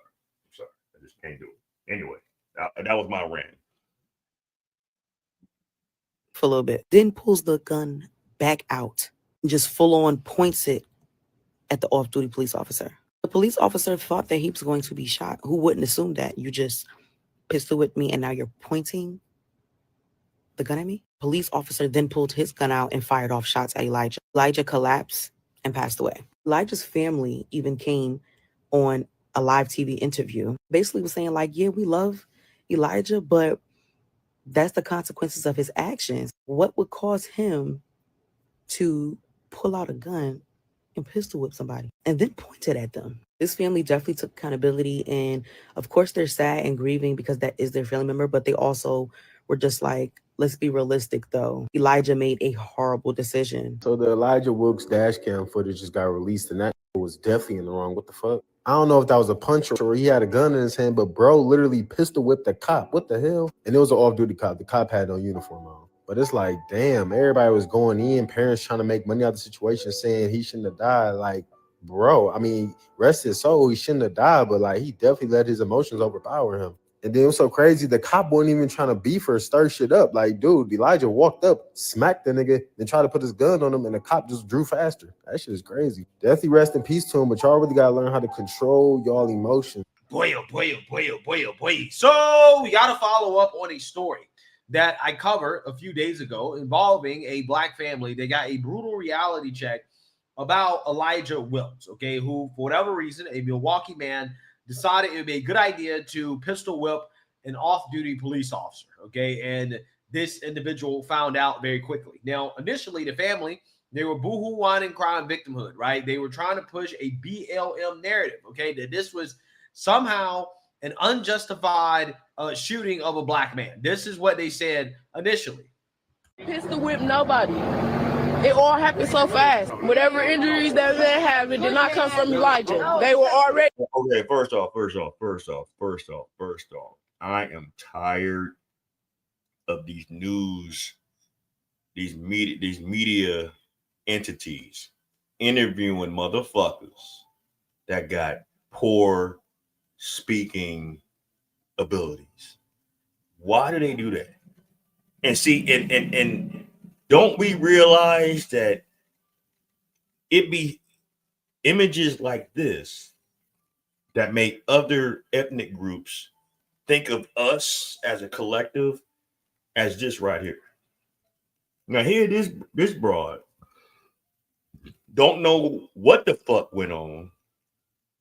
All she know, your family member at the time, because this is like earlier accounts before the body cam came out and they saw what happened. This was what wanted to be the narrative when this incident first happened.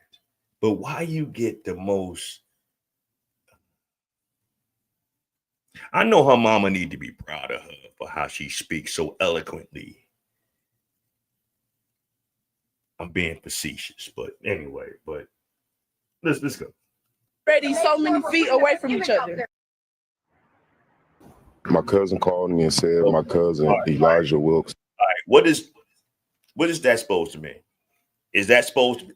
Oh, you're right, because you did this hand gesture. You know, the like, duh. I mean, the movement. Is that supposed to like make people think that what you're saying is the truth, the whole truth, and nothing but the truth? What the fuck are we?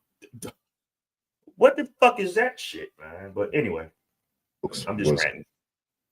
I'm just ranting. Killed, and we heard that he was killed by a police officer who was not in regular clothing, and it was just such a great loss. Give me a reaction to hearing that he lost. Yeah, he was in regular clothing. What you want to say, he wasn't in uniform, but he was in regular clothing because he was off duty. Most police officers, when they're off duty, unless they're like detectives, are going to take off their uniform, because detectives don't wear uniforms. Detectives can go out dressed like how I'm dressed right now. You know what I'm saying? You say you be hating that shit. This is why I don't watch the news no more. Exactly, because that's the narrative that, oh, it's always one-sided until you really find out the truth. I have watched enough body cam videos to say right now that since the George Floyd effect went on, at least 80 to 90% of the fuckery that goes on between civilians and officers, the civilians escalated the situation far, far more than what the fuck it should have been. It sounded like another situation of, from what I've been hearing, of a black man being killed, being shot too many times. I heard that his hands was up. It was a young lady who was here earlier, said she witnessed it, and she was a nurse and she tried to help him, and she was told by the officer to leave him alone. James, we know that man involved was killed. What is the officer's condition? Trying to get official word still from Milwaukee Police. Mallory, we're told that they will eventually have a press conference here at 49th and Mill. Sources tell us that officer has facial abrasions from the alleged pistol whipping from the man who is now dead. Yeah, at this time they said alleged, but when the body cam came out, everyone saw what it was. And they showed a clip of the actual incident that's happening. We're gonna watch it right now. You're not gonna watch the actual deletion of the man because it's social media, it's YouTube, certain platforms don't allow that shit. I mean, I'm quite sure somewhere, if you're that morbid, you can probably find the whole dash cam in its entirety. You know what I'm saying? But as far as this, you're gonna see what led up to him him getting taken to the king, so to speak. You know what I'm saying? But again, we are still waiting to get confirmed information. All of what we're telling you is sourced information, and the family behind us, a very distraught family. Yeah, see, now you heard that. Initially, the family and the woke activists said, no, it's impossible, right? It is impossible that Elijah did what the police claimed that he did. But now we have the body cam footage. They have released the body cam footage. And I want to go over it because, I think there's always a lesson when it comes to stories like this. I mean, this is completely and totally unnecessary that this dude lost his life.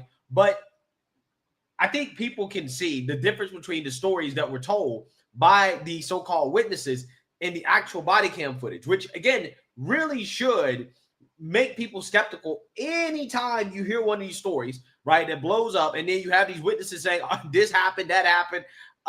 They're lying a lot of the time, right? Like, for example, the alleged naked kids, naked babies running around during the Chicago ice raids, right? All these black people came out of nowhere and were like, oh, there were naked black children running around zip-tied, right?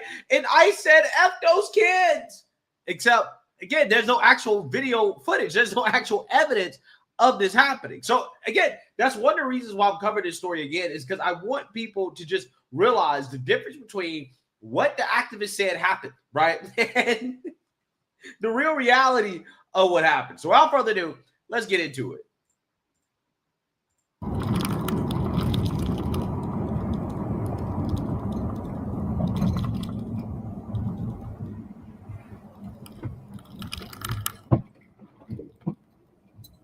What are you doing? All right, now you see what just happened, right? This off-duty officer has a dash cam in his car, his truck, whatever the hell the case may be. He's in the left lane.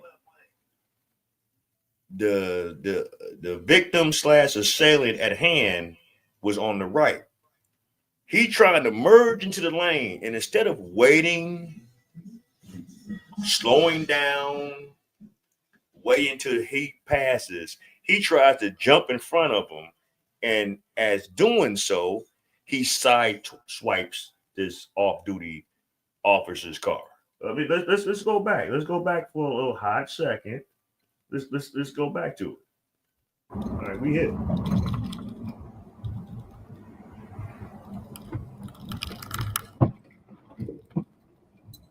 What are you doing?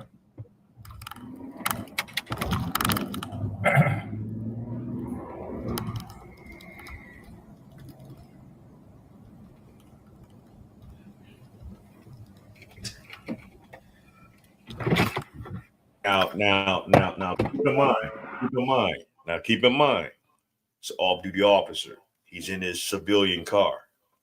He ain't got no sirens and no shit like that, but he does have a dash cam in it. He's speeding up.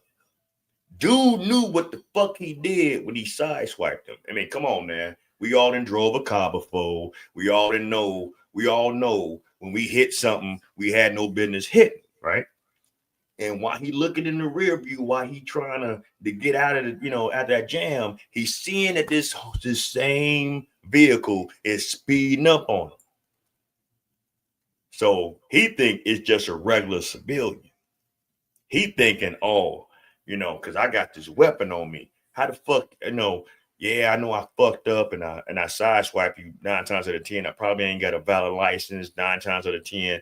I probably ain't got no insurance. But you have the audacity, the immediate gall to chase me down. Oh, I'm about to pull over and I'm about to show you something, nigga, because I'm a young YN from Milwaukee in the hood, motherfucker. I'm from the corners, bitch. The fuck? This motherfucker gonna know about me, so let's carry on.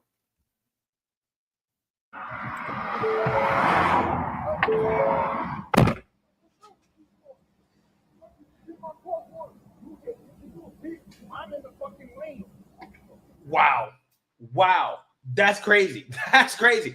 Forget about the fact that this dude pistol whipped an off-duty police officer, right?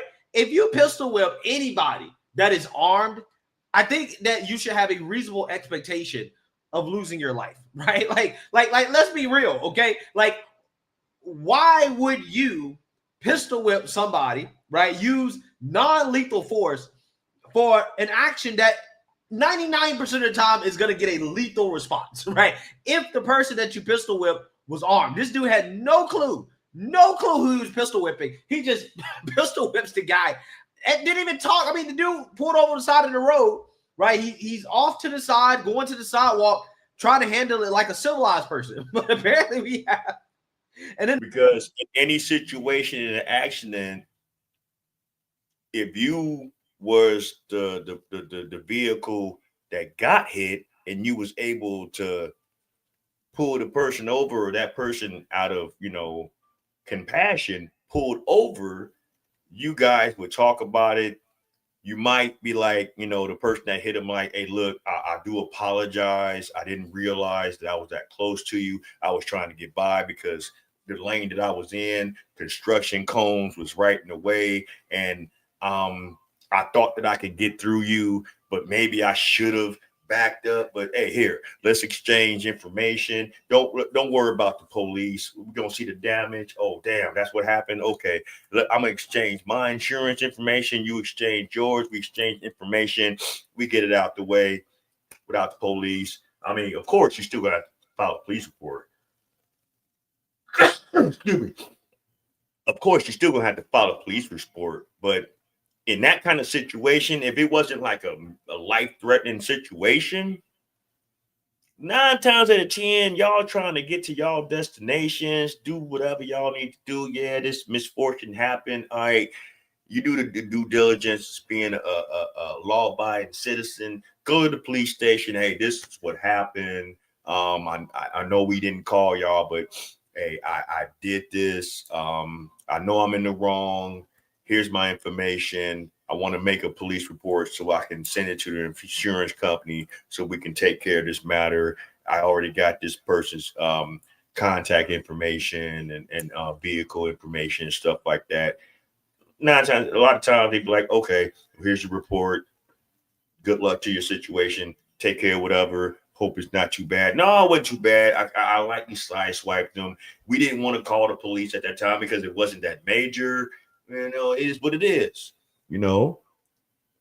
So yeah, but this motherfucker, he come out like, motherfucker, I hit your shit. How you gonna stop me? The fuck? People drive stupid every day. This is why I slow down drinking. Hey, I hate it. Drinking and driving, too many situations can happen. That's not even the number one killer on the road no more. The number one killer on the road now these days is texting and driving. Drunk driving cases are still up there, but it's texting and driving that is really risen up as far as a lot of the fatalities on the road now these days. This is why I slow down driving, because people be driving reckless. Yeah, all the time. You got to be a defensive driver. I've always, all my life, have been a defensive driver. I watch all sides. I watch behind me. I definitely watch in front of me. And I stay in a certain distance from whatever car that's in front of me. Because you never know what that person in front of you is going to do. You never know what the person on the right of you going to do. You never know what that person on the left of you going to do. You got to be a defensive driver. I had to delete that first message. Correct. Oh, it's all good. It's all good. Hey, like I say, man, we live and direct. And if you made a mistake, hey, delete it and say exactly your true thoughts. I love the interaction. This is what we do. We have grown folks conversations. We fellowship and we have fun doing it. But this little YN motherfucker, he fucked around and found out.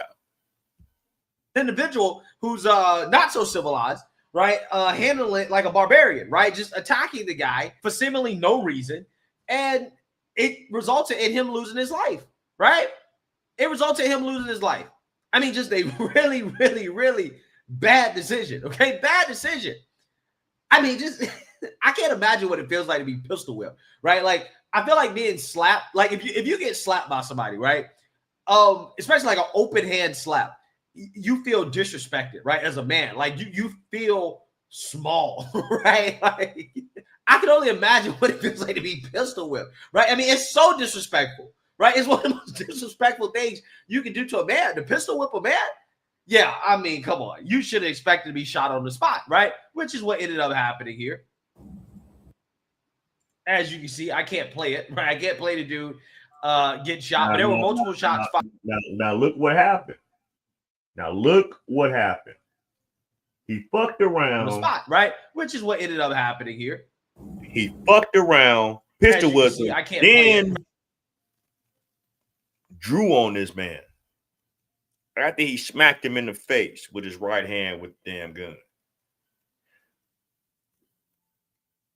Brothers, this is why we have so many fatalities in our community, because you motherfuckers got these weapons of destruction and don't know how to use them. That is so improper. What are you going to do holding a gun to somebody that you're trying to shoot at like that? Let me move this mic out the way.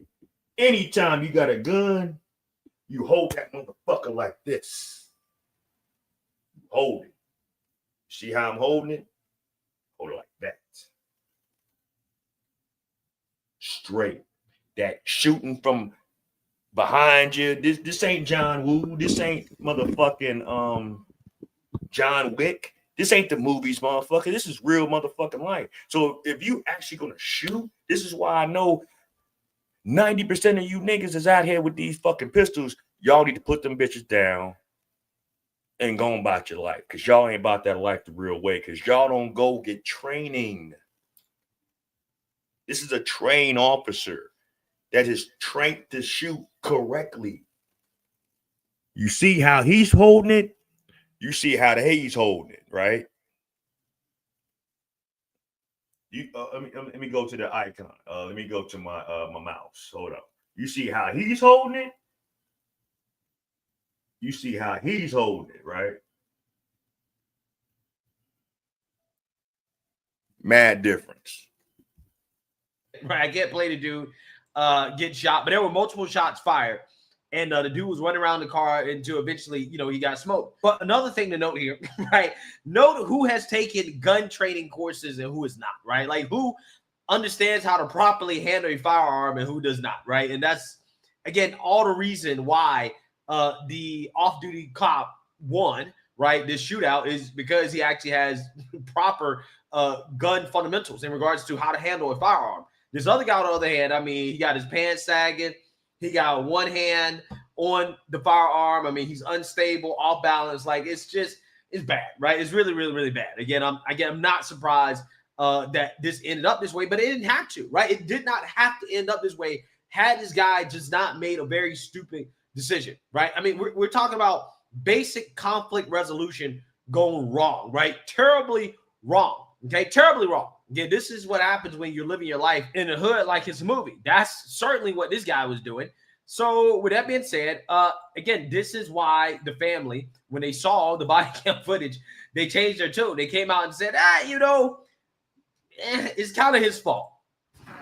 That we do believe that this officer-involved shooting was justified. Early and often, Elijah Wilkes' family and their attorney acknowledged the 26-year-old made a bad decision that resulted in his death Thursday morning.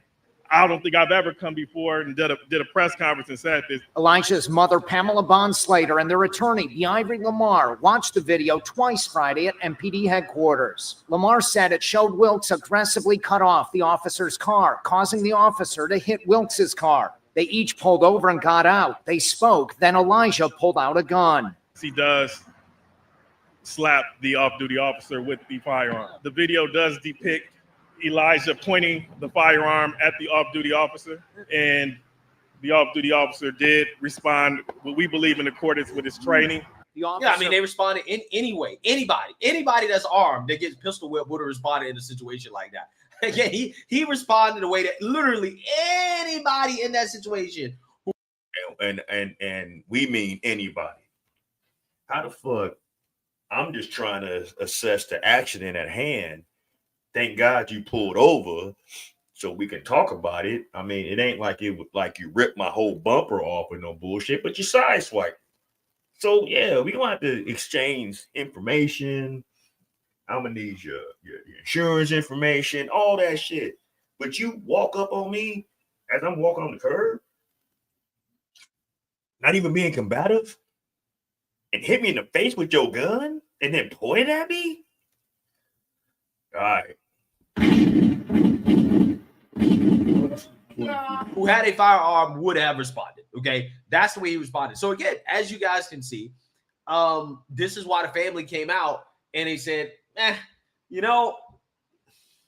Elijah was wrong, right? And in my initial reaction to this, I said, I respect the family for this, because it really does take a lot for them to come out here and just admit the truth. Because most people, right, most of these so-called victims, they're going to try to extort the taxpayers, right? Extort the town, extort the police for money, right? They're going to file civil suits. Like anytime something like this happens. And, you know, again, that's why I say in situations like this, where it's clear as day, you have the body cam footage, you know, for the family to come out here and to admit the truth, despite the fact that, again, there could have been a BLM narrative here, okay?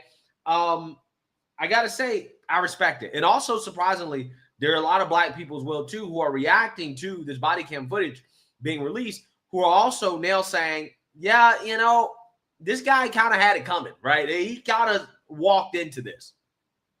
Elijah Wilkes, unfortunately, lost his life because he let his emotions and ego get the better of his logic and common sense. I'm sorry, but look at him, because he's the one who's on the top left-hand side. Tell me that motherfucker ain't a live wire. Tell me he ain't but with the smoke. Tell me he ain't with the shits. Tell me that ain't your everyday average YN that make wearing locks. Because I don't call these dreads wear locks. Motherfuckers like him make this shit look bad for people like me. They ain't out here like this. I'm 54 goddamn years old. What the fuck am I out here trying to act like you young motherfuckers? Thank God I didn't grow up with you motherfuckers. Because Lord knows I wouldn't know what to do. But this shit is, I feel for is the Gen Zers, man. It's this new generation. I don't know, man. Some of y'all on the road to destruction out here, yo. But let's go. Elijah was driving when he got rear-ended. Normally, you'd expect people to just exchange info, assess the damage, maybe call the cops and move on with their day. But not Elijah. Instead of keeping it cool, he got into a heated argument with the other driver. And in that moment of rage, he pulled out a gun. He decided to pistol whip the guy. But here's a twist. Elijah didn't know. The man he just attacked was an off-duty police officer. That officer was armed, and when Elijah put out his weapon, the officer shot him on the spot, ending his life instantly. Body cam footage of the incident was recently released, showing exactly what went down, and even Elijah's family admitted that his poor decision letting anger get the best of him cost him his life. It's a gut-wrenching reminder that sometimes the things we think are worth fighting over can end up costing us everything. If you don't learn to control your emotions in moments like this, you could lose it all. Okay, please hear me out. Y'all have to stop glorifying reckless behavior, especially at grown ages. The whole culture of reckless driving and showing off money, toting guns is not something to be proud of, especially as an adult. I get it. It's difficult to tell an adult what to do or to hold them accountable for their actions, but this is exactly why breaking generational cycles and escaping poverty is so important. When people grow up in environments where survival and chaos is normalized, that behavior often continues into adulthood. But it's time to unlearn it. The recent death of the guy being killed by an off-duty officer was absolutely heartbreaking. Not only because his family has to live with that pain, but because his actions played a role in that tragedy. And it's devastating all around, and it shouldn't. And basically, he got took to the king. Goddammit, you know, y'all didn't heard the song. Take me to the king, dumb bitch, I'm tired. I know that's sacrilege. Don't hold me. Don't hold that against me, y'all. I was just late. It's been a long week. I'm tired of this niggerdom shit, and yeah. So basically, that was it. They thought they had one, but they didn't. So now we about to go to the meat of the matter of this live stream. The shit that Kendra G is doing with small content creators that she don't like reacting to her fucking shit. Let me explain something to y'all that are not very familiar with the YouTube streets and reaction videos like myself and other people. It is perfectly within YouTube guidelines to react to other people's content, as long as we do what I've been doing here, and that's playing the reaction video, playing the video unadulterated, unedited, just whatever, and giving my own commentary, giving my own opinions, giving my own thoughts. That's when you're doing things within fair use. When you're taking someone else's intellectual, what's the word I'm looking for? Intellectual property.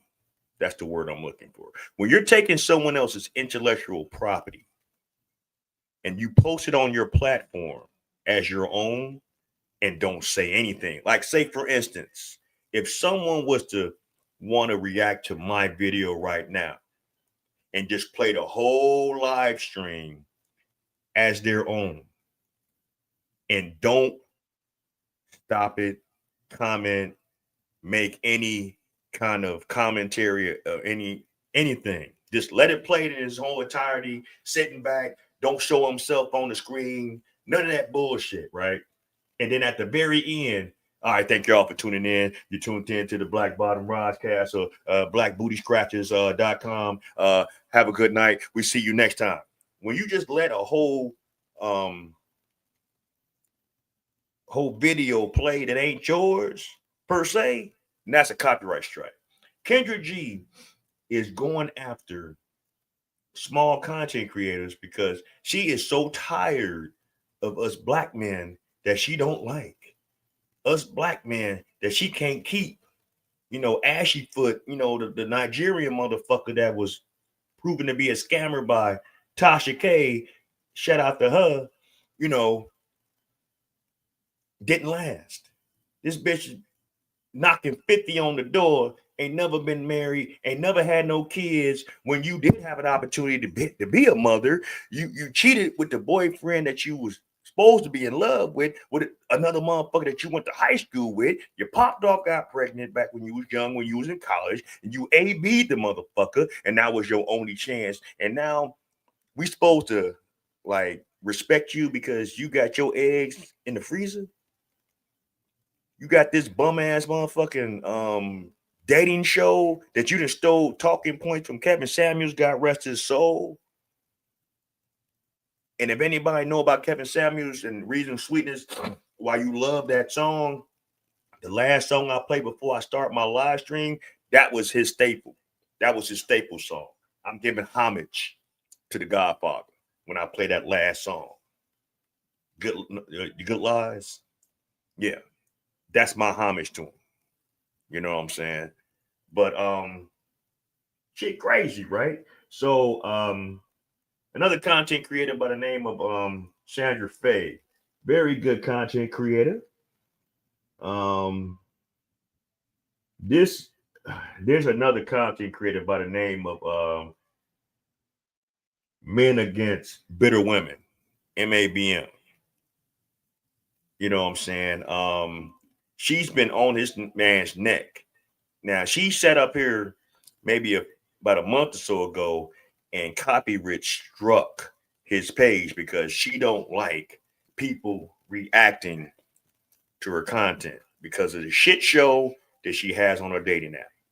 No one is taking any of the women that come on to her show seriously. No one takes these women seriously.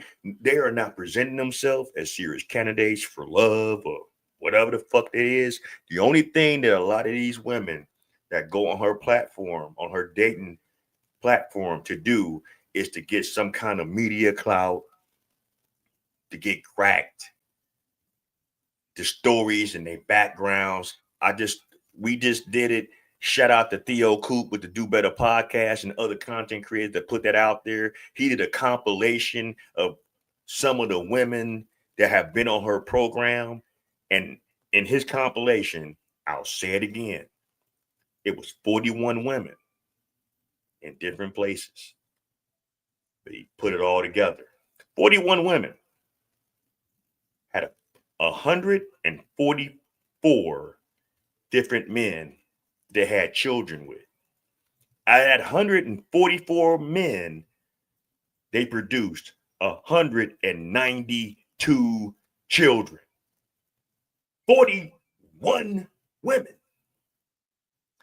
That's not even scratching the surface of every situation in every neighborhood in every area in this fucking United States of America. That was just 41. And they produced 192 children out of 144 men, but men are considered dogs. The numbers are still the same. There is well over 50% of black men in our community that are single and childless. So what that showed with that 41 women and 144 men, you bitches keep fucking the same niggas.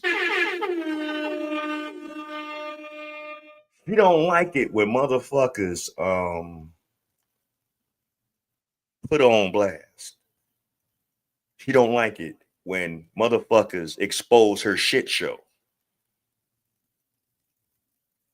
So now she want to come at the small content creators that she think ain't got no leverage. She already lost against this man first time. Now she done set up here and did some other shit.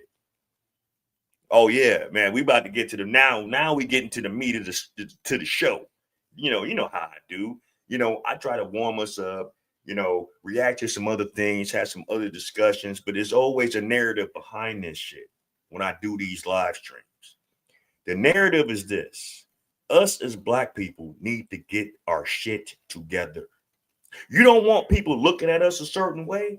You don't want our community having people passing judgment on our communities. Then change how y'all move. Y'all want to put the most ratchet shit on social media for clicks and likes. Ain't nobody trying to educate our children right. Ain't nobody trying to educate our communities right. Ain't nobody trying to uplift each other correctly.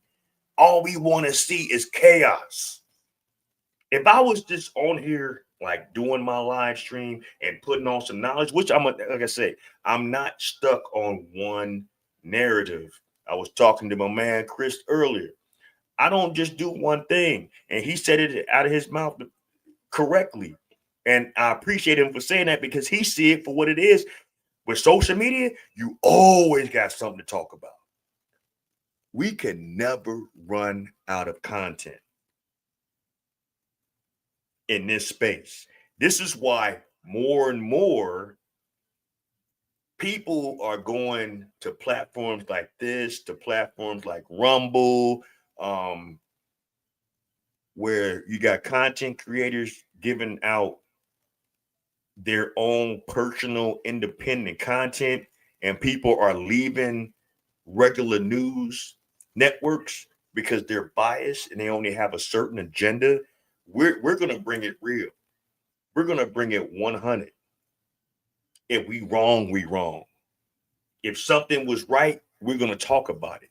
We're going to have these grown folk discussions. I'm not just going to just tell you a narrative and you don't have nothing to say about it, and I'm going to make you believe what the fuck I say. I'm an old head. I believe in ancient ways. In Egyptian times, there was a storyteller and a teacher called a griot. He was a teacher of the truth. And if he didn't do things correctly and teach you properly, he could be subject to lose his life. Even if I react to something and give my opinion on what I'm thinking this is, if you got further knowledge of it, I would love it if you give me more knowledge of it, because that means we're learning.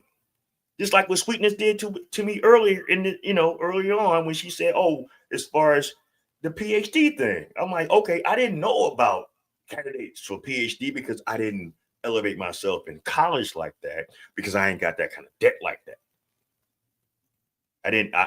I stopped at a certain time. Once I got injured, once my scholarship fucked me up and I couldn't get it no more, and my career in baseball was dead. I'm not about to stay in college. I gotta get a job now because I wasn't trying to prolong because I wasn't paying for college at that time. Even though my dumb ass, when I left Grambling and came back and I was 19, I'm like, fuck. You know, my people was pressuring me to go back to college. I went to that bum ass school, DeVry, that's defunct because they was scamming motherfuckers. That's where I had my debt from, but I didn't have that much of a debt because I only stayed at DeVry for like a year and a half before I said, you know what, this shit ain't meant. No, I'm done. I'm done. But yeah, man. But yeah, Sandra Faye. She breaks down some shit about Kendra G. And we about to get some shit going on with this one because this bitch Kendra G, she a motherfucker. Grateful broad, a broad that has gotten too big for her britches. You know, this whole situation is insane. I remember a few months back, she had posted this video. It actually was like a live stream where she was like, I don't like the copyright system. So if you see somebody with my copyrighted videos, send them to me and I'm going to get them taken down. Bitch, nobody cares. Nobody gives a damn if you don't like fair use. You can say all up and down how you don't like fair use, this, that, and the third, whoop-de-whoop. Just because you don't like something doesn't mean that the law no longer applies. So this crusty, dusty broad thinks that she can just go after channels because they react to her content. She done already. Now, keep in mind, she's a content creator just like me. Just like Theo Coop with the Do Better podcast. Just like Messi Michon. Just like MTR. Just like Heavy Gant. The content creators that I show y'all that I watch on a regular. These are not people that I just watch here and there. I watch their shit on a daily. I don't even watch regular television anymore. Yeah, I got my phone. I can see what the weather is and blah, blah, blah, and look at certain, news sightings to see certain things that go on in social media and in the world news and, politics, shit like that. I see those things, but me to just watch like Channel 2, Channel 5, Channel 7, the only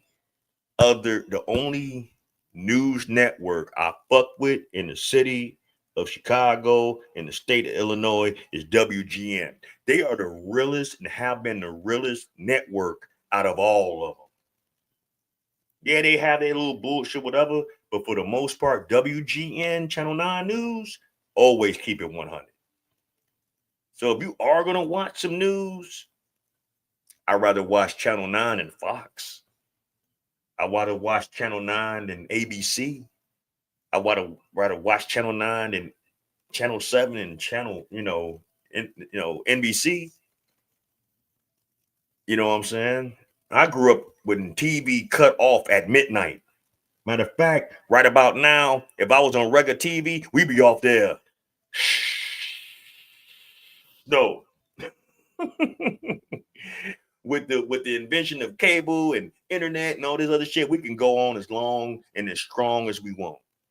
But this bitch don't like the fact that people are putting her platform in a subjective mirror and showing everyone else, and everyone is seeing it, that her show, her quality of her show, and how she's playing these women and the disrespect she gives for men is becoming tiresome. Already effed around and found out. I recently found out about a gentleman. He won his case, obviously. I know if I made this video, y'all know we won, right? About a month ago, a little over a month ago, your boy MABW, I got hit with a restraining order from Kendra Sleaze. That restraining order pretty much came after your boy MABW won his counter notification that my DMCA claim, okay? 10 videos put back up, 2 strikes were removed. About A week later, possibly 2 weeks later, I got hit with a restraining order from Kendra Sleeves. Now, this lady pretty much tried to throw up a Hail Mary and thought that the shit was gonna work. She pretty much tried to use the restraining order to let YouTube know, because if she would have won today, she would have sent this paperwork over to YouTube and say, I won the stalking. She said I was stalking her. She said I was cyberbullying her and harassing her. She couldn't prove that I was actually harassing, cyberbullying her, or doing any of the above that stuff that she claimed. She stated, I host a dating show online. The harassment has caused me extreme emotional distress where I can't sleep and I'm depressed and crying all the time. I'm not mentally stable to host my show. Now, let's stop it right there. To the people out there, has she been hosting her show thus far and still making it seem like she's doing totally fine? She stated on this paperwork that I took away opportunities from her. Has she still been going on shows, talk shows, and had any opportunities seem like it's been taken away from her? This is not a win just for me. This is a win for all content creators, by the way. Salute to all of us. Don't be scared to challenge people. She spent over 10 bands to take me to court. I spent a couple of bands too to fight it, but it was worth it. Don't be scared to fight nobody. I highly doubt, let me give a word of advice to the content creators out there. I highly doubt that she wants to keep going to court and spending over 10 bands to fight you. She tried it with me and lost. Y'all think she want to keep going to war with every YouTuber that's on this fucking platform just to get a, case dismissed? If you are reacting to content, guess what? You have transformed it. As long as you're not sitting there just looking at it and just letting it play and then not saying anything, you have transformed it. It is now common. Like right now, I've transformed Sandra Faye's content of what we're talking about in the subject at hand as my own creative content. We're talking about it. We're reacting to it. I'm just not sitting there playing her content from front to back and not saying anything. That's fair use when I do what I'm doing right now. Copyrighted infringement is me not saying nothing. Me, hold on, let me show y'all. Me doing this, right? Not saying nothing, but playing the content. From beginning to the end. It's a 12-minute video. 10 minute and 30-second video. I could play if I'm copywriting this shit and doing a violation, I will play 10 minutes and 28 seconds. Just like this. Don't say shit. And when it's 10 minutes and 28 seconds, all right, thank you all for tuning in. Like, share, subscribe. I'm out. Then we got a problem. Then we have a problem. Now I'm taking someone else's platform and I'm abusing it. Okay? We'll talk. YouTube is very, very upfront about their fair use guidelines because we're just like network television. What does network television do when they do the news?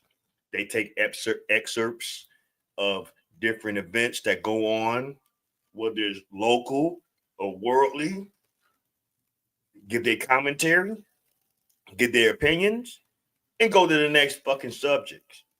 It's the same shit. Kendra G is smart and has the brain size of a son of a flea.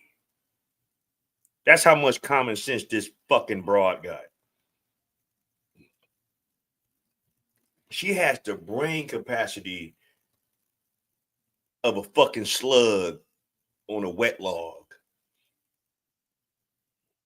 But she claims she the shit. With her hairline starting in the back of her motherfucking neck. She done wore so many of them fucking weaves and lace fronts and shit like that. She done ripped all her motherfucking hair up out her shit. With her old ass. And she younger than me. But she old as fuck. Yeah, she makes herself up, to be whatever. You said a brain of an ant. No, I say she got the brain of a son of a flea. Imagine how small that is. The fuck? You giving her too much brain power. Ants can live 10 times they fucking weight. This bitch, she's gonna fuck around. And you know, when you keep giving false copyright claims to YouTube and you keep losing them, they will eventually shut your fucking platform down. That's what happened with Fresh and Fit. They didn't shut their platform down when they was doing all these copyright strikes because they were doing the same shit that Kendra G was doing.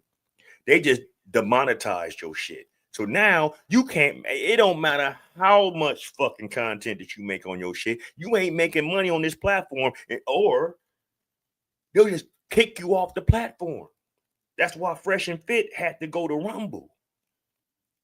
Cynthia G, the most hateful black bitch on social media. For years, she was on this platform talking ill will about black men, telling women, if you're pregnant with black men, kill them. Black men ain't this. Black men ain't that. Black men ain't this. But you sat up there and had a baby by a Pookie. And they fucking called you on your bullshit, and she's completely off the fucking platform now. I don't know if some of y'all remember Cynthia G 3-4 years ago. Like I said, I've been on these YouTube streets for years. Okay. Commentary. And the reason why fair use is very important is because news stations, they pick and pull footage from all sorts of sources, and they need to be able to show it in order to broadcast the news. So fair use is a thing, regardless if you like it or not. Now, the part that is so frustrating, because she isn't the first one to abuse the copyright system on YouTube. She's not the first. Fresh and Fit, they did it too. They should have lost their channel when they were doing it. And I believe Kendra G needs to lose hers as well, simply because you do not go around terrorizing people because you don't like the law. Get the hell out of here. You are not above the law just because you have your funky ass little dating show, which is, I don't even really take that ish seriously. A lot of people go on. All right, think about this: good, bad, and indifferent. Indifference. You should feel honored if other content creators on this platform take some of your material and react to your shit. Because what that's saying is this: your property, your creative property was good enough or interesting enough for another platform to react to it, to give their own opinions behind it. Not only you should feel honored that other platform creators or other content creators want to react to your content, that can bring more viewers to your platform. If you're engaging, if you're entertaining, if you're just not being just a complete bitch, you're going to gain a whole nother crowd from other people, reacting to your content.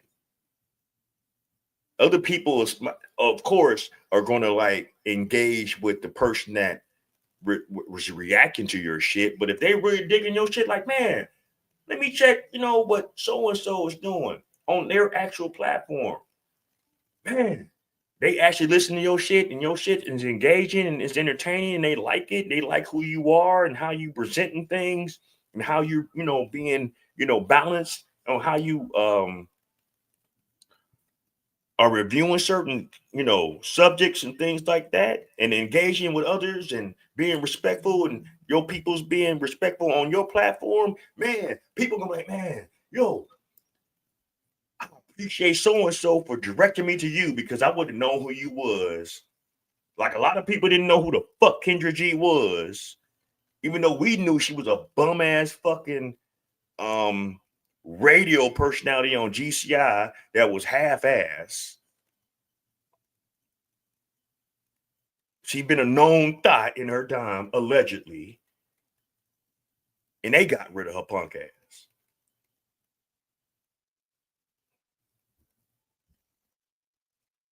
On there just to go viral, they will get on there and say the most outlandish things just to go viral. So it's not even like a real dating show that you should take seriously. It's more so like Jerry Springer, in the same realm as that. You have a lot of people that go on there just to bullshit, and she knows that, and that's the reason why she still has the show going, because those bullshitters get her views. The part that makes this so irritating and annoying is that, bitch, people know about you because folks were reacting. You have to understand, when you create content like that and you are the original source for content like that, you have a symbiotic relationship with people who react to your content. When people react to your content, they bring your content to more eyes. Bitch, you think everybody just knows who Kendra G is? No, the hell they don't. Most of your audience figured out or found out about your content because they watched somebody react to your shit. And I'm saying this from experience. Bitch, I didn't know who you were. I lived in the Chicagoland area. Still didn't know who the hell you were. I found your channel because other people reacted to your content. Hey, and shout out to Sandra Faye, because she's from the Chicagoland area. I don't know exactly where she's from, so shout out to the Midwest, goddammit. We holding shit down, goddammit. She from the Midwest. Don Lexi with the Black Light Podcast. He in Indiana. You got me. Trying to think who else in these YouTube streets is from the Midwest.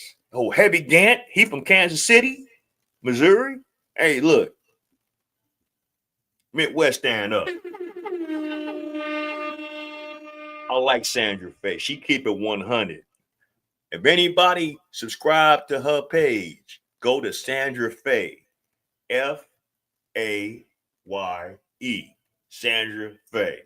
Like, share, subscribe to her shit. Tell her that the Black Bottom Broadcast Center, and tell her, hey, me and her could do a collab anytime. Because how she talk, exactly how I be talking sometimes. So, hey, shout out to her.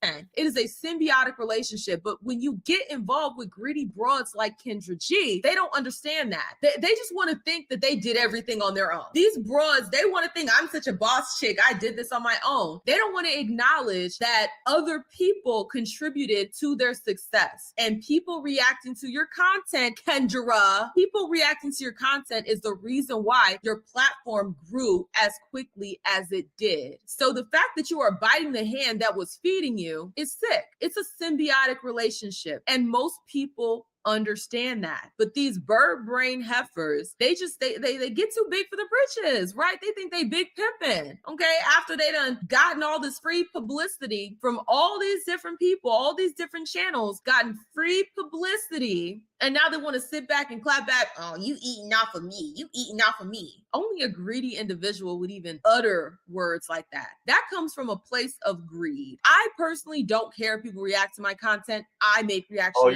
Oh, yeah, because content she all had the the time. audacity on some of her little rant videos when she talking about black men, you know, y'all can't get no woman.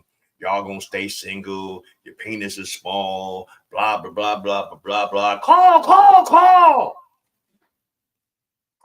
Crow cackling. Bitch, we doing you a solid. You should look at the damn shit outside the box.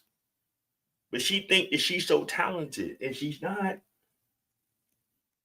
She's a bird brain. She's been doing this fucking dating show for the last 4 or 5 years, and she still ain't upgraded her fucking content, upgraded her quality of her videos. She just sits up there with an iPhone, puts it up, and gets motherfuckers to come on her shit.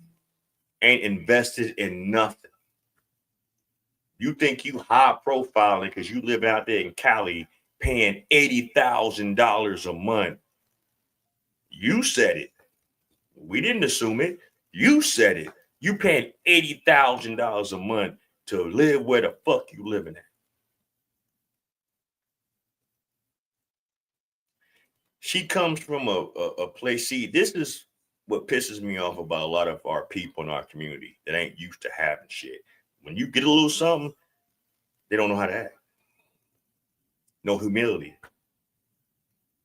You don't know how to be humble with the blessings that you've received. And as quick as you've gotten those blessings, you can lose that shit. So she playing with fire. She pissing a lot of motherfuckers off out of here, and we not stopping because guess what?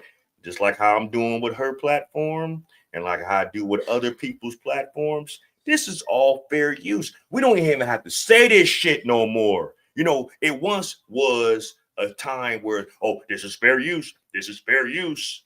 We ain't got to say that shit.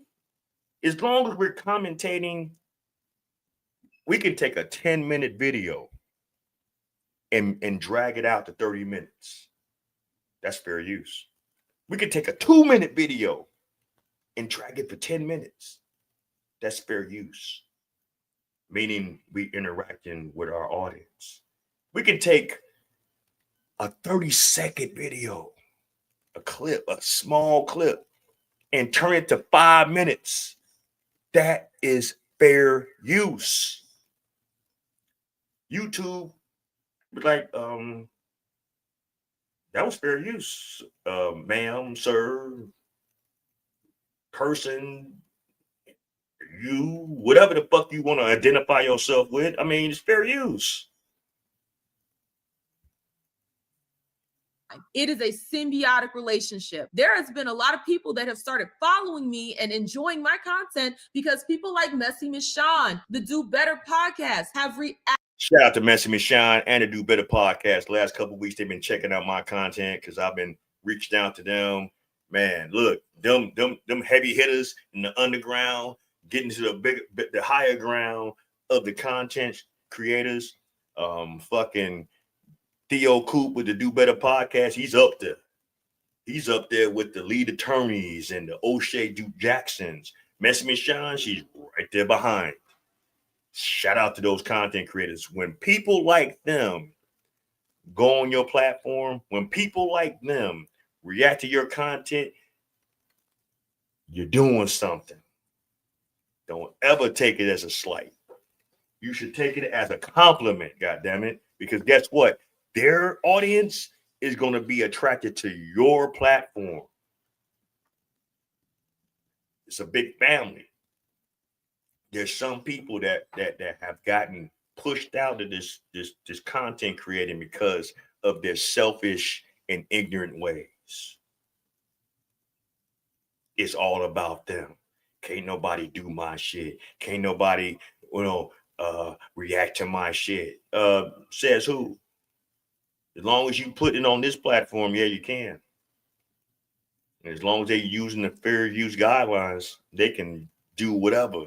Someone can sit up here and take my content that's on this page, and I'm slow dragging, I'm pole pimping, I'm struggle streaming. Someone can take a fucking video from a year ago.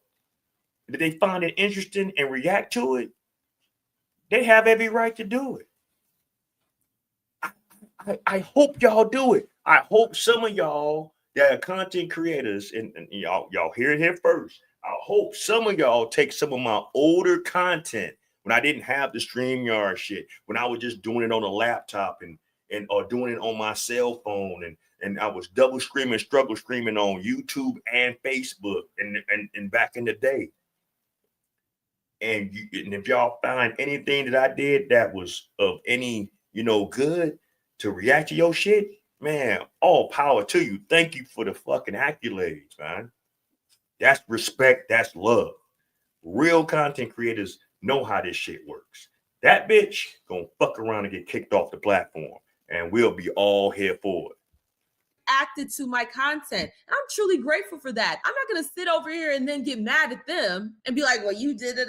Like, ew. No wonder you're a lonely broad. No wonder you're lonely and bitter. All these things don't just happen out of nowhere. No, you're getting your karma. And so I'm glad that the gentleman won his case. And I hope that everybody else that she has victimized wins their cases as well. Bitch, lose money. Lose money bringing up these stupid cases that, like, even a fifth grader who has the slightest bit of knowledge about fair use will be able to tell you, bitch, you have no case. Unless they are sitting there just watching your content and not saying anything, and maybe they said it 2 words at the end, the rest is just your content. Unless they are doing that, they are protected by fair use, regardless if you like it or not. See, people think that money gives them class. People think that because they have money, because they have some semblance of success, that just makes them better than everybody else. Bitch, you're not better than anybody. Just like I'm not better than anybody else. It's always these type of individuals that want to get out here and try to belittle other people as if everything can't be taken away from them like that. Okay, how many times do we Like, perfect example, the circle I used to be in, there used to be certain motherfuckers that's still in this shit now that thought that it was better than me because they had a certain status in the thing, right? I was coming up from the mud. I was coming up from the gutter. I was once liked in that circle before I decided to branch out and do my own shit. But because a motherfucker didn't want to be up under another organization, I got shitted on. I got blackballed on. But I kept going. Motherfuckers was constantly going in my people's ear. What you fucking with him for? I'll give you this. I'll give you your own club. I'll give you this. You can get some of this. You can get some of this reach around liquid. Behave. Yeah. Yeah, baby. Yeah. Yeah, all that shit. Haters. There are some people out here that hate to see another person get successful if they didn't have their hand in your success. Certain people in this space hate it when another person can gain some notoriety, can gain some viral moments, reacting to your shit if they didn't have anything to do with it. But guess what, y'all? With this here lane that we in right now, as long as we're doing what we're doing, and Sandra just explained it to you. Now, if I just played her whole video and said, all right, y'all, good night, Black Bottom, and cut it off, didn't say nothing, didn't put my face on here, even if I didn't put my face on here, hell, Messy Michonne up until recently, for like a couple of years, did reaction videos and didn't even show her face. Just showed her icon to her page. Okay? She just decided to get back on the video and show herself. Oh, Cooking with Frank. Shout out to him. He don't show his face at all. Does good content. But he commentates alongside of the content that he's talking about. This is what we're saying, man. It's all in fair use. We see people that amassed a good amount of wealth and then it's gone the next day. Bitch, you could be in the soup line tomorrow. You never know what's going to happen. So maybe, just maybe, how about we not be a complete dick and try to like throw our money around and make it seem like we're better than other people? Get an effing clue. Humility is a beautiful thing, right? I'm not saying you have to sit over here and pretend like you didn't do something great. You have a good platform. Granted, it's a show of nonsense, but you have a good platform. You've built it up with the help of people reacting to your videos. So I'm not here to say that you didn't put in the work. You did. And you know, hard work should pay off. But like I said, don't bite the hand that's been feeding you. That platform grew as rapidly as it did because people were reacting to your content. And if anything, you should want people to eat. Why do you not want people to eat? Is it that your videos aren't making you enough money? This is the same type of mentality where you will have companies that will nickel and dime you. They'll change the terms of conditions. Shout out to Louis Rossman for pointing out all these companies that do that. That would change the terms and conditions because they want to squeeze as much money out of you you as possible. This is that same type of sick, twisted mentality that is devoid of humanity altogether. If I have a platform and I know that not only is it making me money, but it's also helping other people make money, I would be okay with that. It's not hurting me. If anything, it's helping me. Again, driving traffic. It's definitely not hurting you. Why wouldn't you want in this space someone else reacting to your content? They could have a large subscriber base. Like, say, any given well-established content creator react to your shit, and they got 50,000 subscribers, right? Out of that 50,000 subscribers, if all of them was always looking at their content, let's just give a rough number. Out of 50,000, let's just say 10% of them like what you had to do and say on their platform to make them interested in seeking out who you are. That's 5,000 subscribers. You know, YouTube pays content creators when you get to a certain level of subscribers. That's why I'm trying, y'all. I'm struggle streaming. I'm whole pimping. I need 500 subscribers by the end of this year, y'all. Tell a friend, tell a friend, tell a friend, like, share, and subscribe to this fucking content and what we doing. We keep it 100, we keep it real, and we have a good time doing it. Please subscribe to the Black Bottom Roscast and tell your friends to subscribe. Tell your mama to subscribe. I got more women on my platform than men, which is nothing wrong with that because women bring others to the platform, whether it's a party, whether it's a circle event, a social event, anything. So I'm not mad about that. So obviously the women that's on my platform dig what I'm doing and dig what I'm saying. And I'm not no misogynist. I'm not narcissistic, you know, even though I didn't heard people call me that shit over the years, but it is what it is. I mean, that's their opinion. I mean, hey, everyone got opinions just like you got to ask. But you know, it is what it is. But let's go. Traffic to my channel. But bird brain broads don't think like that. They're selfish. And this is why a lot of them are alone. Kendra, go get a dog. Go get a dog or go pay for some dusty nigga like the one I just reacted to. Go pay for him to come live up in your house with you because you're not going to be able to find a meaningful relationship, especially with that attitude, especially with that mentality. You are. Yeah, because the ashy foot motherfucking Nigerian that you was trying to get him to pop you off a baby with that got like 15,000 different fucking aliases and shit scammed your ass. You don't talk about that shit no more. You don't talk about that shit at all. But yet and still, y'all, you want to degrade black men because you have a hatred deep down for the brothers. But you claim that you love your daddy so much. And your daddy failed you. Call it for what the fuck you want. Your father fails you, bitch. Your mama can't talk about it because she's in, you know, the upper room. She had health issues. She might have, but did they tell you the right way to how to live life? I don't know. We don't know that. But you praise your father so goddamn much because your father was a fucking simp.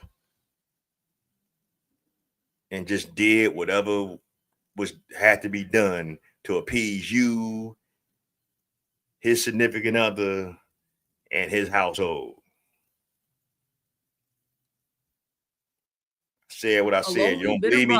Because Look of it your up. choices. Everyone can see past that. And I don't care how many Kendra G Glazers come in the comments saying whatever nonsense that they're saying. The fact of the matter is, regardless if you like my speech about Kendra, fair use is a thing. No matter how many times you put copyright on your video, fair use is still in effect. And as long as somebody is offering commentary and transforming the media, they have every right to use it. Cry harder, bitch. And Hey, and with that being said, hey, shout out to Sandra.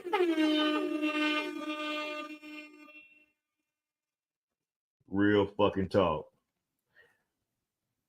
We're gonna get to this next part of this monstrosity of a fucking content creator that thinks she a bully. And this comes from Black Square One. It's another content creator that's out here in the streets. This is actually a couple content creator. They don't show their faces, they just give commentary. This is the brother that Kendra is trying to make an example out of, and that's men against bitter women. Okay. And you saw his clip in Sandra's earlier in her video, but since she lost that, she went back on his page and gave him 20 copyright strikes. Now, if anybody that don't know about YouTube and how certain reports go, there are two different kind of copyright reports. There's a copyright claim and there's a copyright strike.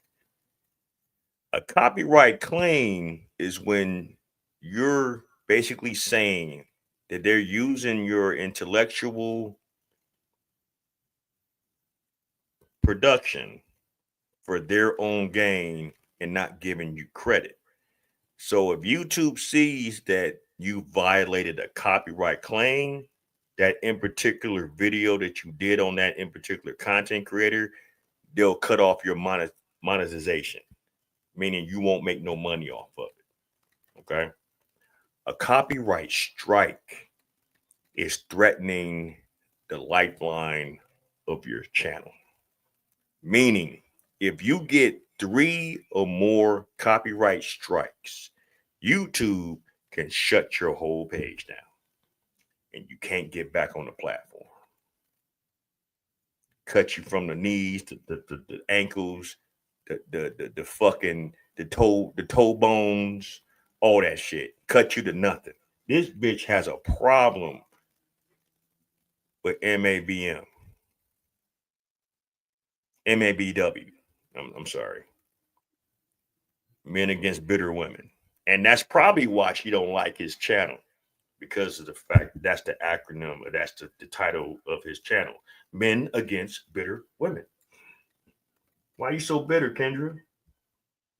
So shout out to Black Square One for doing this. This is what happened after he won his court that he was in 3 hours with, like a couple weeks ago, with this heifer.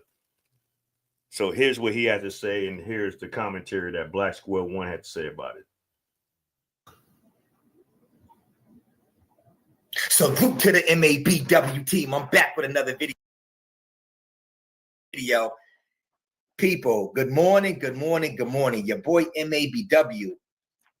It's so much shit going on behind the scenes. So let me explain what's going on right now. I don't know what's wrong with this lady, but she is like beyond unhinged. She's striking videos from like September, like the beginning or middle of September. She's going back strike. She's copyright striking videos that don't got nothing to do with copyright logos, just nothing to do with it. This chick is totally unhinged. She strikes so many fucking videos. I don't know what's going on, but it like glitched the system in my YouTube to where it's just so, it just shows like a bunch of copyrights, like 30 videos removed, 15 strikes. Like she just keep going on and on with it. And I'm creating the backup channel because I got to go see my lawyer this morning. Now, keep in mind, when you get someone that does do that kind of number of copyright strikes, YouTube goes by procedure and they'll take them, in particular videos, off of your platform. It's up to the content creator to contest that. And as long as you can test them and you prove when they do their investigations after you contested them that you was following the YouTube guidelines, they'll restore those videos. There's been situations, that's why like some of the music that y'all see me play when I start off my video, I found a loophole in that.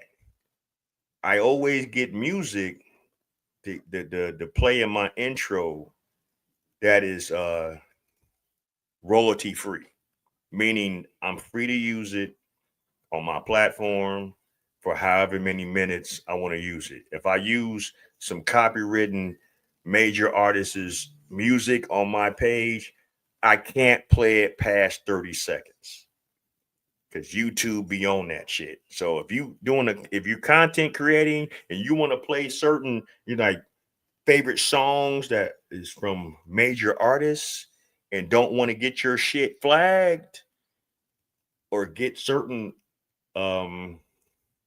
get your video blocked in certain territories outside of the United States, don't play copywritten songs past 30 seconds because they will strike your shit.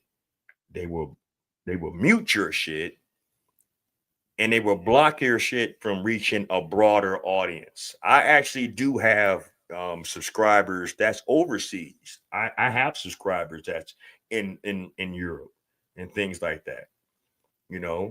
A lot of them come back because of the time difference. A lot of them come on my shit when they're able to do it on the replay game. That's why I say shout out to the replay game, because a large majority of my people that tune into me don't actually tune in on the actual night when I post it, but they'll tune in like the next day or maybe 2 days later, whatever, So that's that. But she trying to destroy this man because she don't like how he reacts to her content. She doesn't like his verbiage. She doesn't like what he calls her. And everyone has the First Amendment, freedom of speech, right? If someone commented and reacted to my shit and say, man, Ross is a fucking bum ass, wannabe, cowboy hat wearing ass punk. And I don't like how you talk about women. Well, I don't like how you talk about our community and blah, blah, blah, blah, blah. Why they reacting to my content?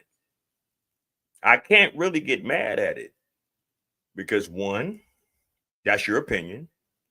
Two, you're bringing me to your audience. So regardless of how you are impartial to my content, maybe someone else that watches your content might like my commentary, and they might want to go and look at my past works and be like, I don't know what they talking about, but I actually like what this person's doing. It's the domino effect.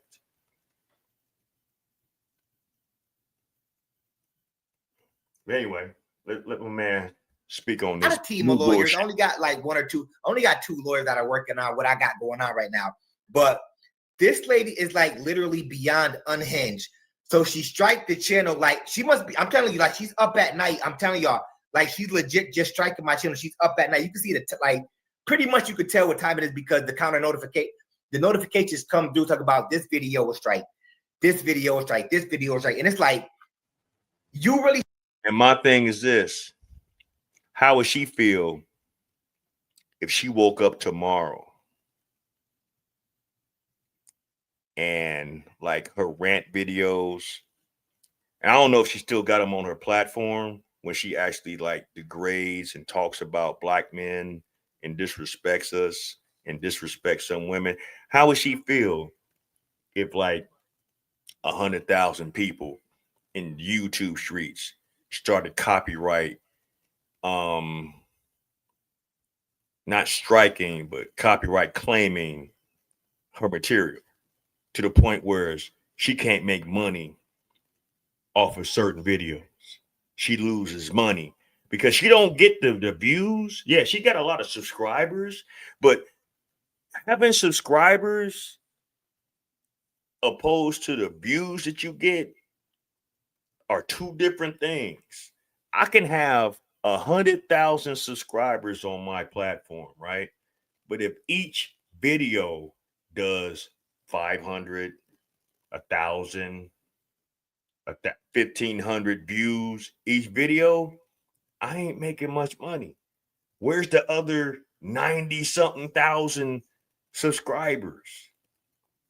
Yeah, they probably came in on maybe one or two hot topics that I did that was trending and everybody was talking about it, and they decided to go on my shit because I was talking about it too.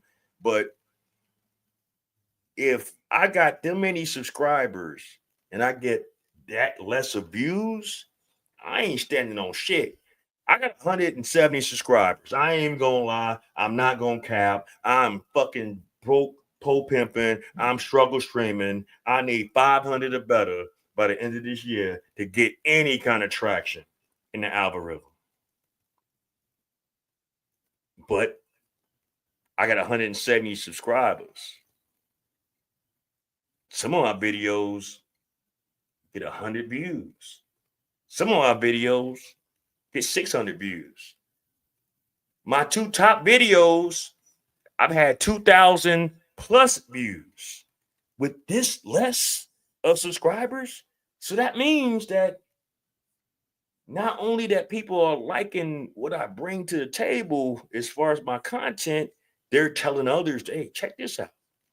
I actually kind of like what they was talking about on this in particular video. I actually like what they was talking about for this in particular subject. You know, I'm doing my shit organically. I don't need bots.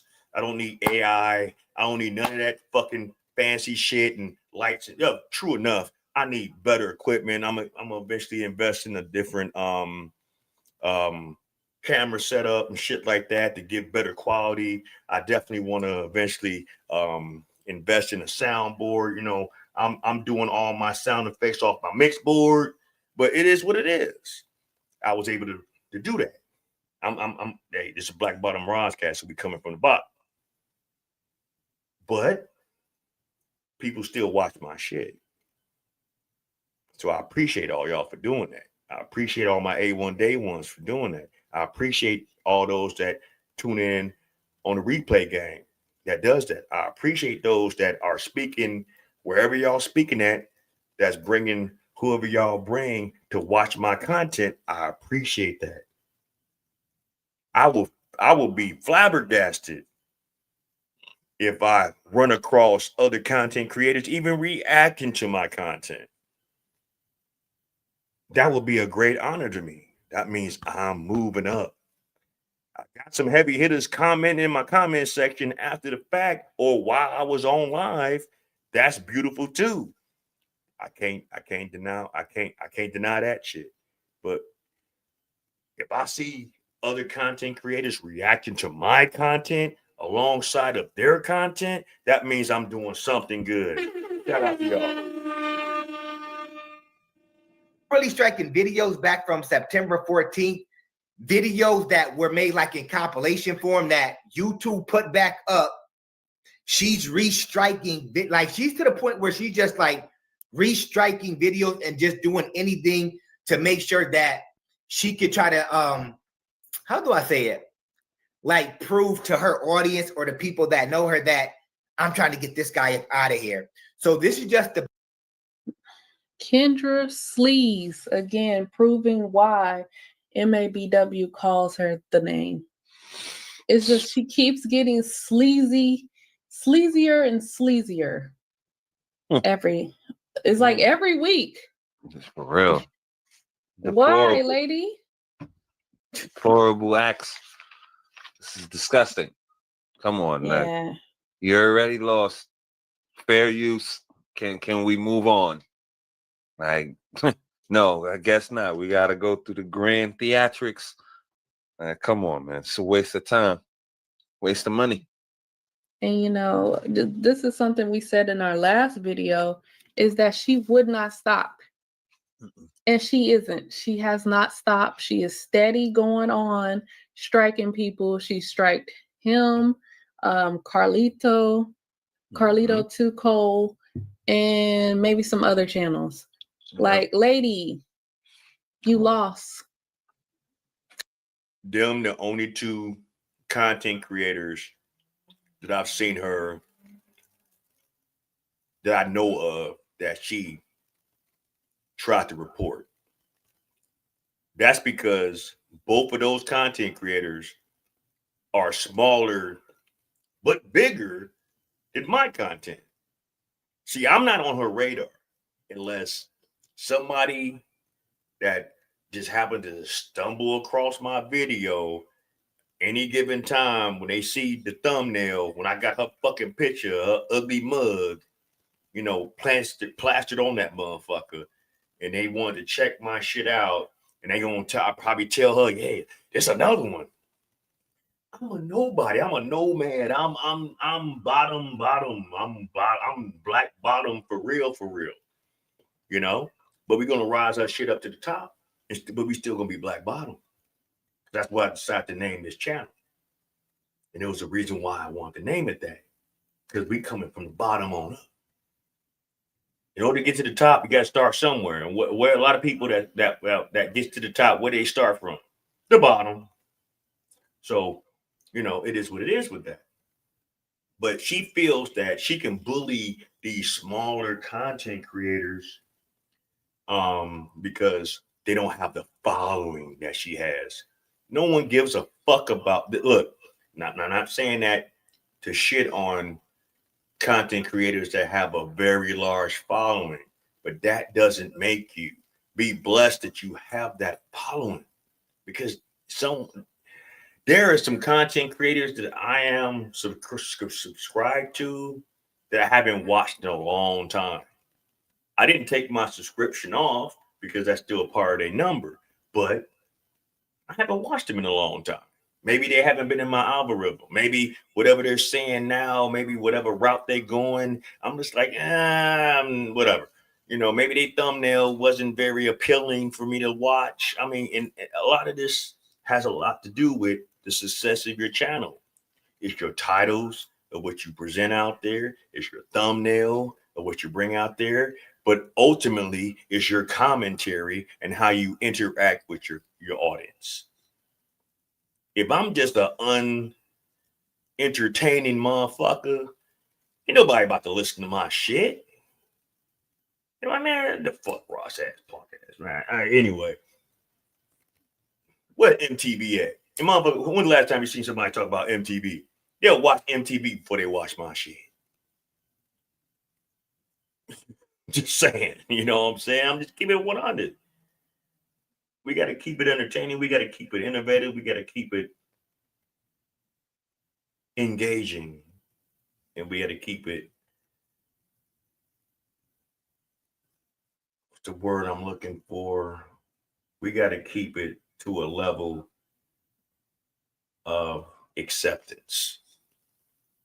I want everyone that tune into my platform to be feel a sense of acceptance, that whatever we talk about, you've either experienced it, you've either synced it, you've either dealt with it. I'm just saying, you know what I'm saying? Hell, if I was that fucked up and someone say, man, I'd rather listen to MTV, I'd rather watch BET, and BET ain't been black entertainment television, I don't know how long. I don't know. Yeah, it still exists. They still do the MTV Awards.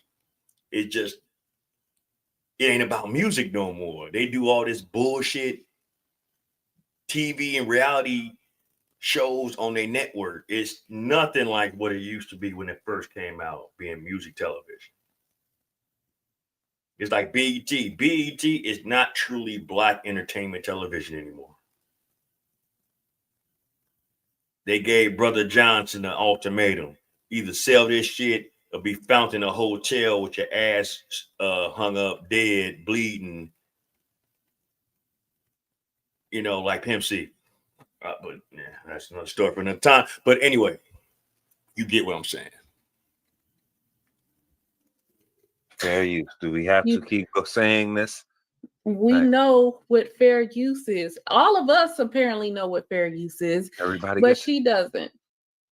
Like just a couple days ago, she's on her live again ranting about people stealing her content.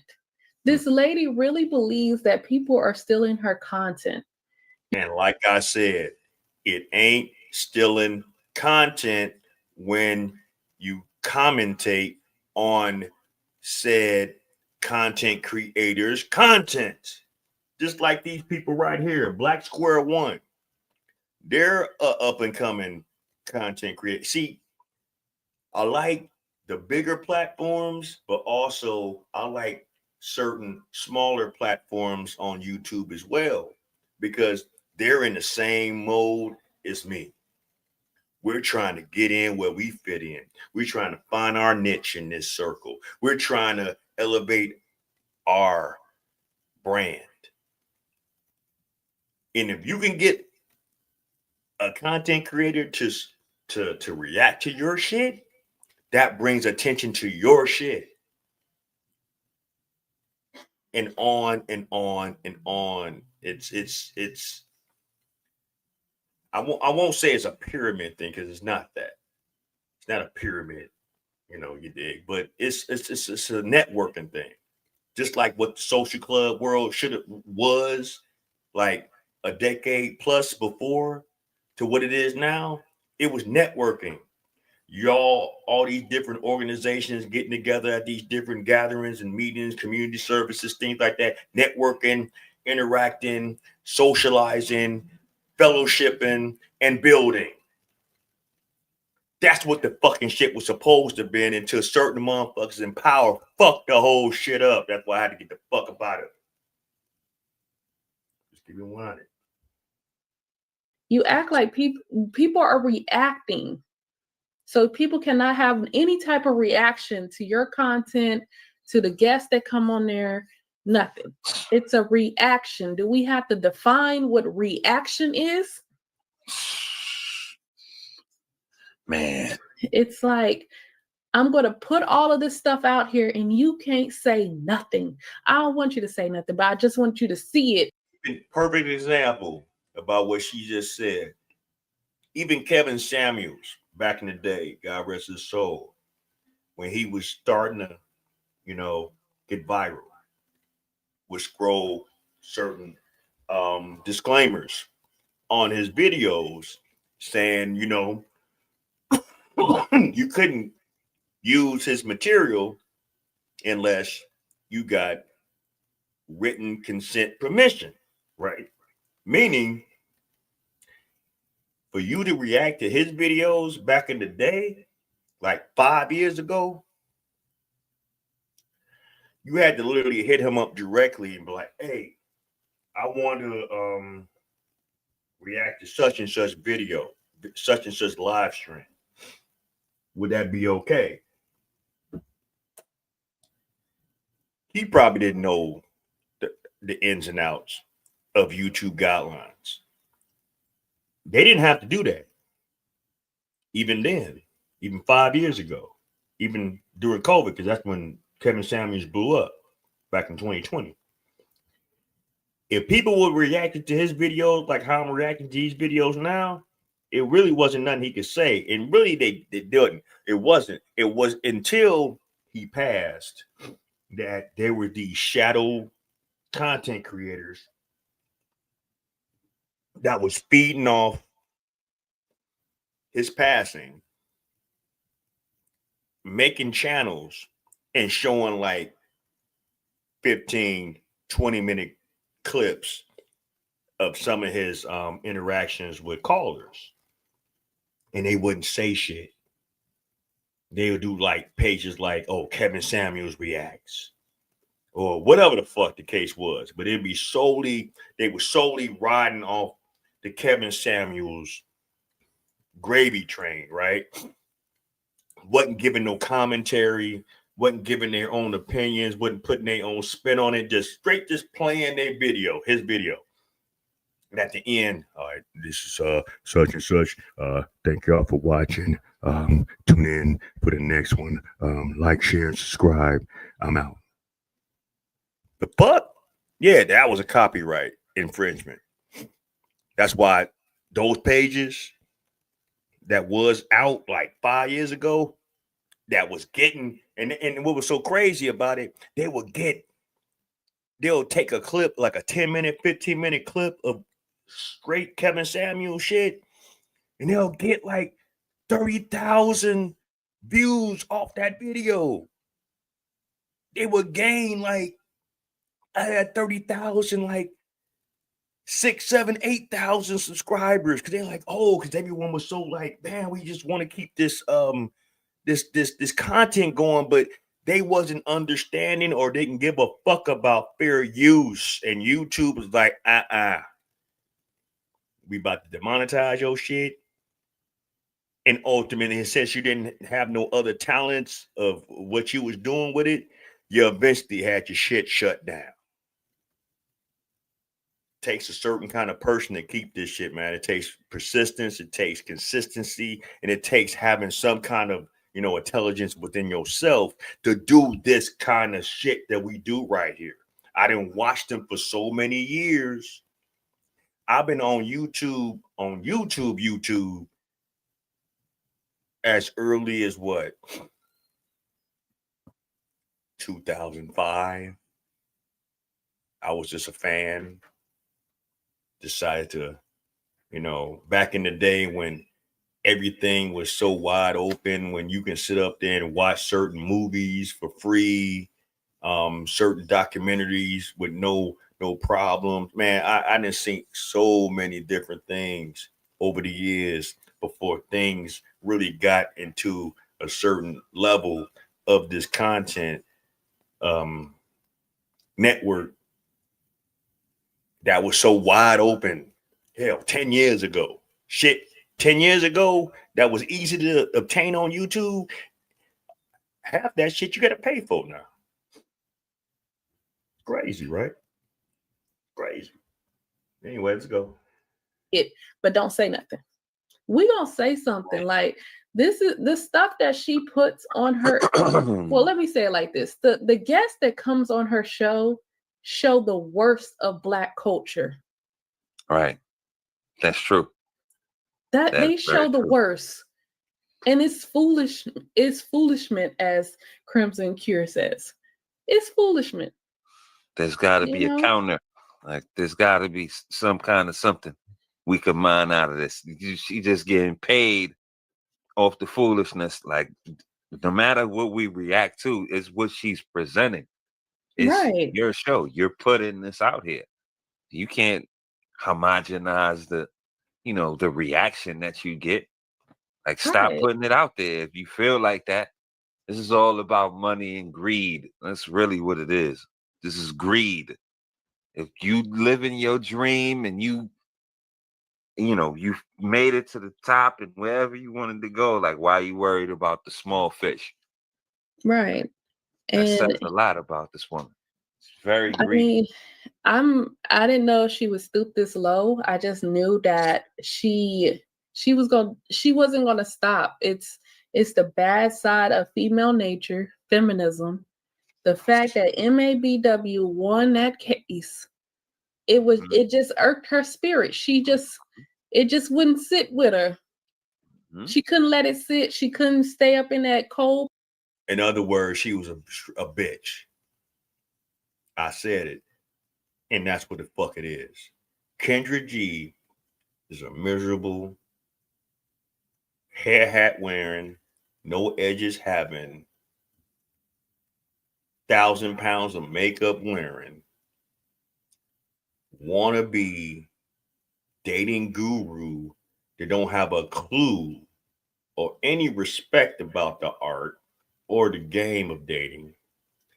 Can't keep a man, ain't got no kids, would never get married, has hit the wall. She damn near, she 40, she about to be 46. She knocking 50 on the door. Who the fuck want this tired bitch that got fucking eggs in the freezer? This bitch is happy that she has eggs in the freezer in case she decides she wants to be another what the fuck her name is? Fucking Kay Williams. What the fuck? A media influencer that she's looking tired now. Not Kay Michelle. Now that's the singer, I believe, right? But so I forgot her. It doesn't matter. She irrelevant. You know, the broad who I'm talking about, she had a test tube baby. She went to a sperm bank to get a fucking child. Now, after the fact that she didn't had this motherfucker, She looked like 10 years older than what the fuck she was looking like before she had this damn test tube baby. That child's running her through the muck. It's just crazy, man. This broad is unhinged. This broad is disrespectful. This broad don't care about you ladies. All it's showing us is that her show is for the hookup culture. Her platform is for the hookup culture. That's it. That's that. That's all. You think a man with any standards is going to take a woman serious that has 8 kids by 10 different men, half of them under the age of 5, and he's going to have to take care of you and them? And he might have children on his own? You think a man that is single and ain't got no kids is about to take on that stress? Y'all think that? Y'all think y'all shit that good? All it shows is that y'all about that life, that y'all willing to get the bus down on a Hennessy night, on a Zod night. Oh, you like pills? Oh, okay. Here you go. Oh, I do such and such things. I get me a motherfucking whatever the fuck they call them pills. And talked about this shit before. Y'all motherfuckers just don't know. Like, man, leave them pills alone. Them bitches will kill you. Hell, I've seen too many people die behind that shit. Or was on the verge of it.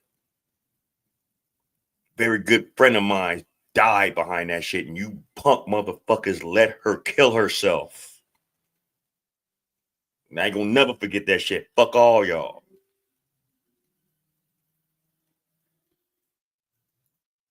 Rest in peace to Glut. Full penthouse by herself and and think, dang, I lost to a male podcaster, as she called the men, male podcaster. I lost. I will not accept this. It's horrible, man. Yeah. It's a shame. And it is a shame. And I don't think she's personally sitting up there striking the videos. She probably does have her lawyer watching the videos, or somebody watching the videos, but she has hired a company called Superbam.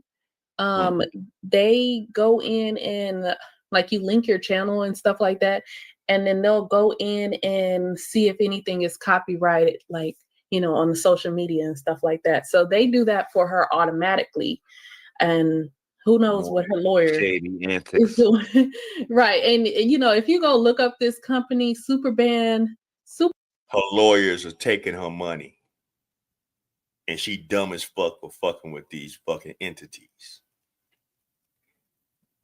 What she lost against this man, she spent 10 bands on it and lost. He only spent a couple bands. He ain't got the money. Well, he got money, but he ain't got that. He wasn't trying to spend that kind of money. As long as he had legal representation, that's all he needed. As long as he knew the YouTube guidelines, that's all he needed. He didn't need to spend $10, $15, $20,000 on lawyers to prove what YouTube is already showed him and proved to him. This bitch is just malicious and don't give a fuck because she's a bum. Y'all need to stop supporting that bitch. That's why her fucking videos don't do the numbers on her own page, like how other content creators get numbers reacting to her shit. That should say something. Superbam copyright. There's people be saying all types of stuff about them, like they're shady and sleazy, and people just don't like them and whatnot. So, and guess what? She found a sleazy, shady company per se, allegedly. Allegedly sleazy and shady company to do her dirty work. So, they get paid a commission to go in and file these little copyright strikes and stuff like that. So That's horrendous. yeah. She'd be ashamed of herself. Yeah. The reason why you and a lot of people don't support her page is because y'all see and recognize how condescending, how disrespectful, and how much of a shit show and how much she's exploiting the people on her platform for her own monetary gain. That's why y'all don't support her shit like that directly. Y'all support other reaction channels that give their opinions about her shit and the people that's on her shit. And it's not even that majority of content creators shit on her, even though, yeah, we do. You know, I call her Mr. Burns because of her fucking hairline, but that's, you know, either here or there. But he calls her Kendra Sleaze. That's his opinion. Someone can call me Ross P. Who the fuck knows, man? That's their opinion. But as long as they're reacting to your content, utilizing on this platform fair use guidelines, there's nothing you can do about it. It's just not. Grow the fuck up, bitch. This was a bitch that got her way. She probably was one of them fucking children that never got an ass whooping from her parents. They let her fucking run wreck shop in their house, scream and holler, stomp around, fall on the floor, you know, stomping their feet, flailing their hands and shit. She was probably one of them damn kids. Because I know goddamn well she grew up the ugly duckling. I know goddamn well motherfuckers didn't like her in grade school, in high school. You know, some of us in our younger years had that ugly stage. I'm quite sure a lot of us can recall that. We all didn't had that ugly stage growing up, that in-between stage. And was it traumatic? Probably, because kids is ruthless. Kids tease you and they see something about you that they can exploit. They will take it to the fucking hills on your ass. I was an awkward child growing up. I ain't even gonna lie. When I was young, I was called skinny. I was called strange. And the one thing that I hated the most, I was called cherry lips because of the color of my bottom lip. I used to hate that shit. Ooh, them kids that I grew up with in grade school was so harsh. I used to fight damn near every other day. I had my ugly stage, right?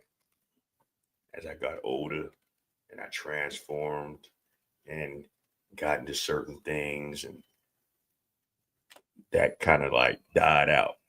I haven't heard those teasings in almost 40 years. You know, but kids are evil. And if they see weaknesses in you, they'll exploit it. Bet you she was that one. See, the difference between me and a person like her, I took that to the chin. I dealt with it when I dealt with it, and I didn't let it define me as a person. She took whatever ridicule that she dealt with as a child, and she's doing it as a fucking old ass hag. And that's the difference. That's why bitches like her and others ain't gonna last long. You only here for a season, yo. You keep playing, and when you get your shit shut off, and that money train ends, and motherfuckers stop fucking with you, or when that shit kills, and some people still fuck with you on these talk shows and podcasts that you go to, they only gonna pay you so much. They're not about to fund your fucking whole lifestyle. They're gonna give you what the fuck they give you. And when you fuck around, and she's gonna fuck around and find out that she's gonna lose her platform. When she loses her platform, it's over for her. You heard it here first. When she loses her platform, Kendra G will be out of here. She should really be ashamed of herself. Yeah. So let's see what else MABW has to say. Backup channel for now to keep y'all up to date. And we still gonna do reviews on this channel too. But we gotta make sure shit happen while my lawyer is taking care of shit behind the scenes, because it's a lot that's going on. And trust me when I tell you, it's about to get real. For her, it's about to get real.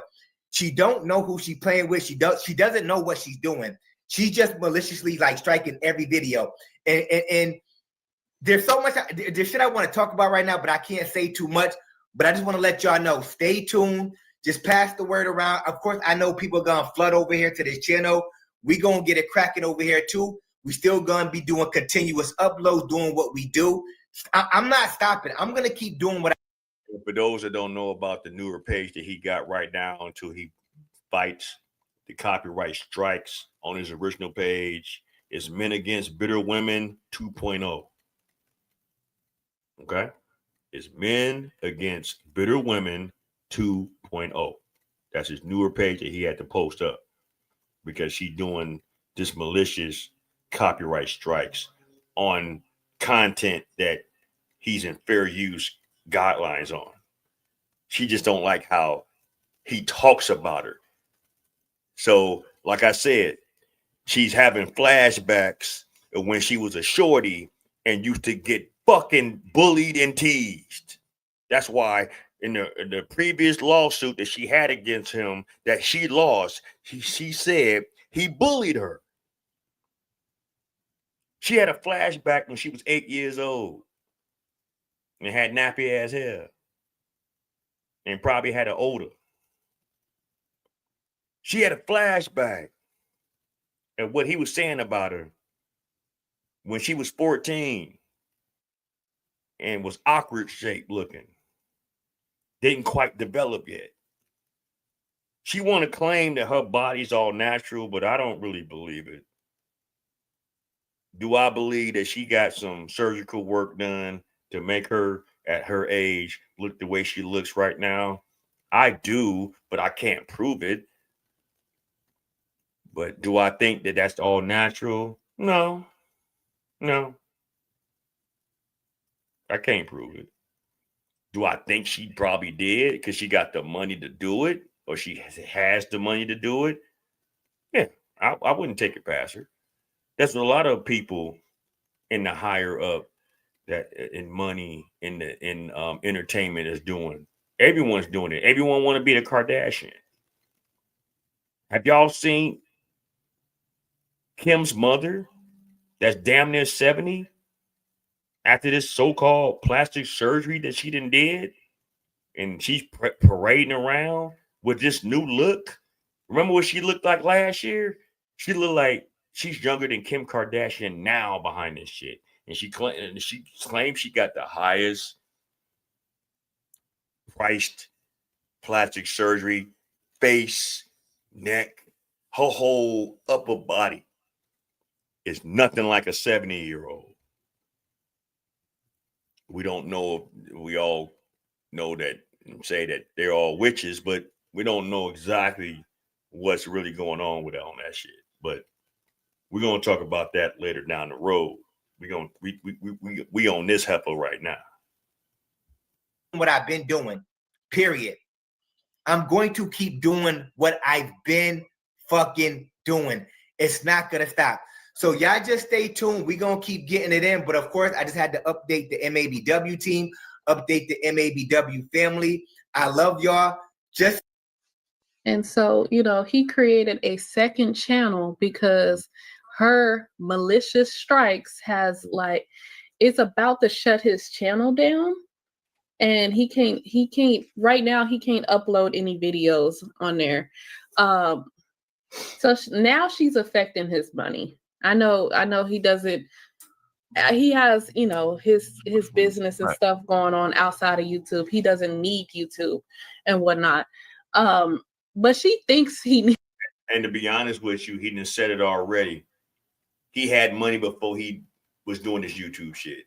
He's had property before he's done this YouTube shit. He's doing this shit for the love of content creating, interacting with new and cool people out here in the world that's willing to interact with him. We don't do this for validation of ourselves. True content creators don't do this for self-gratification. My gratification is if I can show you something to help you be the best version of yourself. That's my gratification. As you notice, I don't ask no more for donations. If you choose to see the Cash App and want to give a donation, buy a brother a cup of coffee, that's the saying in the internet streets, then so be it. Am I going to harp y'all on it? No. The only thing I harp on y'all to do is like my video. It don't cost you nothing. Share my video. Share my content with a friend to a friend to a family, a brother, a cousin, a sister, an uncle, your grandma. Share the video. Hey, tell them, hey, this in particular live stream video you might want to check out. It's actually pretty interesting. Give your critiques. Give your opinions. The replay game after this live is off the air. If something that you felt I can do better to do this show, man, by all means, tell me. This the Black Bottom Roscast family. This the BBR family. For all those that's A1 Day Ones, I love y'all. Y'all could be anywhere else, but y'all decided to take the time out. Even if you didn't watch the whole video, you saw enough of it.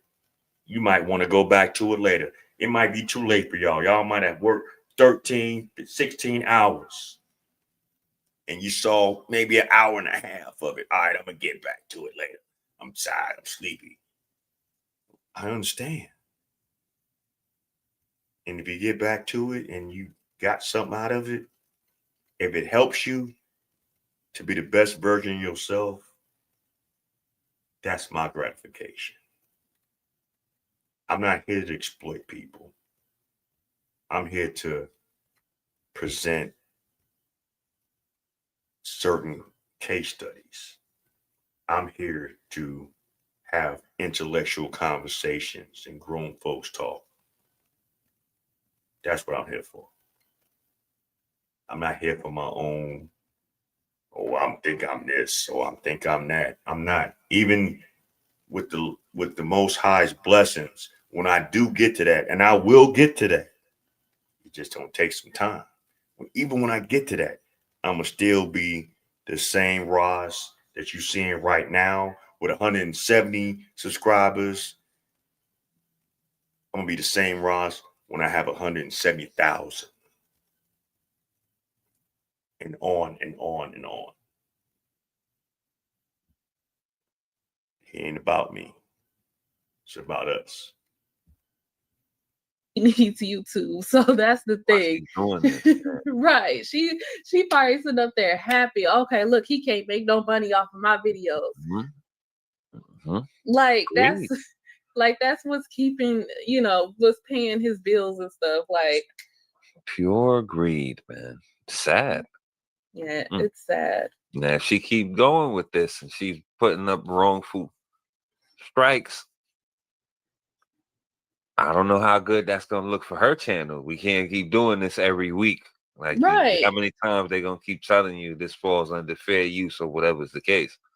Now you gonna get, if he get these strikes repealed or whatever's the case, like, come on now, you running afoul. She's willing to run afoul of YouTube to try to make sure that somebody don't make $1 here, a little couple dollars here and there. She making penthouse Beverly Hills Bentley money.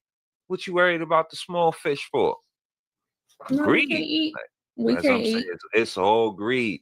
But you know, that's not something that you want to, participate in. You claim to be a woman of God and the Lord and all this, what you say you are, and you doing this kind of nasty business like that. Like, God don't like ugly. Greed is a sin. So I don't know, man. You should Right. take it for what it is. And again, nobody is stealing your content. Come on, man. Like, People do all this again, if cutting more with her somebody cut than she do, for sure. sat up there and played her video all the way through, didn't say anything, didn't transform the video, didn't add humor, didn't add any type of educational, any type of entertainment. How many times have we heard this tonight? Excuse me. How many times have we heard this tonight? When you're doing content and reacting to other people's content, you got to put your own spin to it. You got to put your own opinions to it. You got to put your own commentary to it. However you do it, you could be monotone, and then, this is that, and this, that, and the other. Or you can get this off the rails with it, but be respectful. Not saying MF for every fucking 5 words, but YouTube don't censor you when you curse. Because guess what? We got a mode on our platform where we don't cater to kids. My platform is not catering to children. You got to be an adult age and older to listen to my channel. 18 and under, you won't get this on your feed. 21 and up, it's fair game. You're grown. You got the mental capacity to understand what I'm doing. And if you like it, great. If you don't, okay.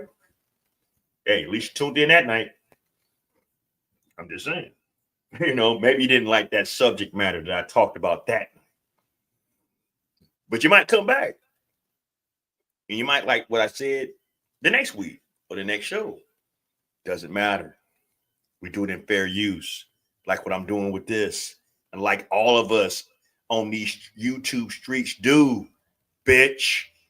You is a fucking evil ogre, fucking no fucking edges, fucking headline having ass fucking bitch, man. Behind this. I'm pissed behind this brother. Because he does good content. He does. From what I saw, because I just recently got on him, a few weeks ago? Maybe? Not even that long? He had a bigger following than me. But I just so happened to run across him because of the content that I observe, the different content creators that I'm subscribed to. I get shit on I get crime tales on my platform. I get history stuff on my platform. I get hood shit on my platform because of the different platforms that I've either subscribed to or listened to. Hell, there's some content creators that pop up on my YouTube feed that I'm not even subscribed to. But because of what I watch and how the algorithm works on YouTube, it pops up on my fucking news feed. And if it's something interesting, if it's a thumbnail that looks interesting, if it's a title that looks interesting, I'm like, oh, let me check this out. And guess what? It be the shit. But shout out to Men Against Bitter Women. You know what I'm saying? Support his page, y'all. Support his page. Support his page. Straight up. Let these bullies on the internet know that y'all don't run shit. YouTube runs it. And as long as you got your platform, we don't give a fuck about your bum ass dating app, because we done already heard about your dating app, how it's been glitching, how, you know, motherfuckers, it ain't that great quality. You just spent all that money and chopped it up and said all that bullshit for people to know that you don't do no investing in nothing. All you're doing, Mr. Burns, is taking your platform, getting money off of it, and putting it in your pocket. You're not investing it on anything of a higher quality. You're on the same level as what the fuck I'm doing right now. Nigga, I'm broke. The fuck? You're on my level as far as the quality of your fucking videos, your production. You just got certain connections because you a slut bag. You always have been. You probably always will. You're going to be one of them old hags when you 60 years old, still thirst trapped. Watch. When all this shit, because she going to lose this shit, man. See, God don't like ugly, and he ain't too fond of pretty either. And bitch, you going to lose your shit, man. Because you playing with fire, and you just saying, oh, because I'm a woman, I'm going to get my way. How many women that was belligerent got their way? Let me ask y'all a question. Did Jezebel get her way? You know, that was a real thing. It was in scriptures. Did Jezebel get her way? Did any conniving woman that did ultra vile things to men and humanity, they get their way? If y'all know of any other women in history that did foul shit, put it in the comments. If you're on the replay gang and you hearing this, put it in the comments after the live stream. But I do know that Jezebel didn't end well for her. It didn't end well for her. And this is the shit that's going on right now. We got so many women in the modern day that has this Jezebel spirit, this whole spirit. The powers to be has made being a hoe acceptable. But yet, y'all want to shit on men fucking with prostitutes. Go figure, right? Go figure.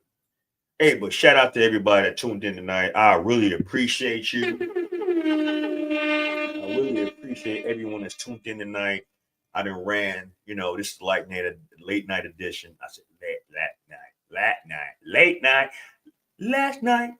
It's time for the percolator. Anyway, no, it ain't time for the percolator. We done with this for the night. I appreciate everybody that tuned in tonight. Man, please like, share, and subscribe to this video. If you like what I did, if you like the content, hey, give a comment in the comment section. If you want to look at some of my older videos, feel free to do that.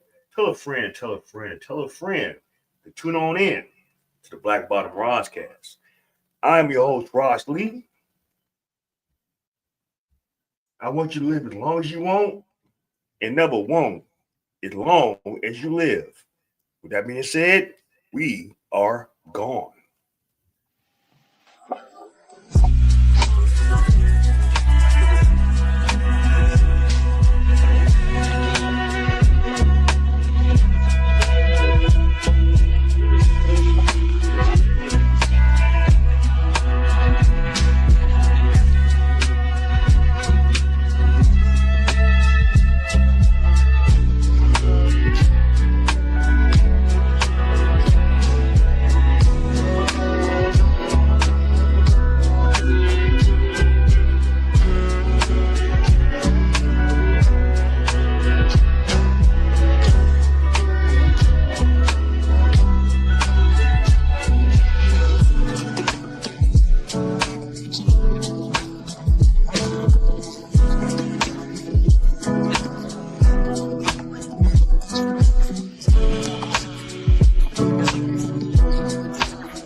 you.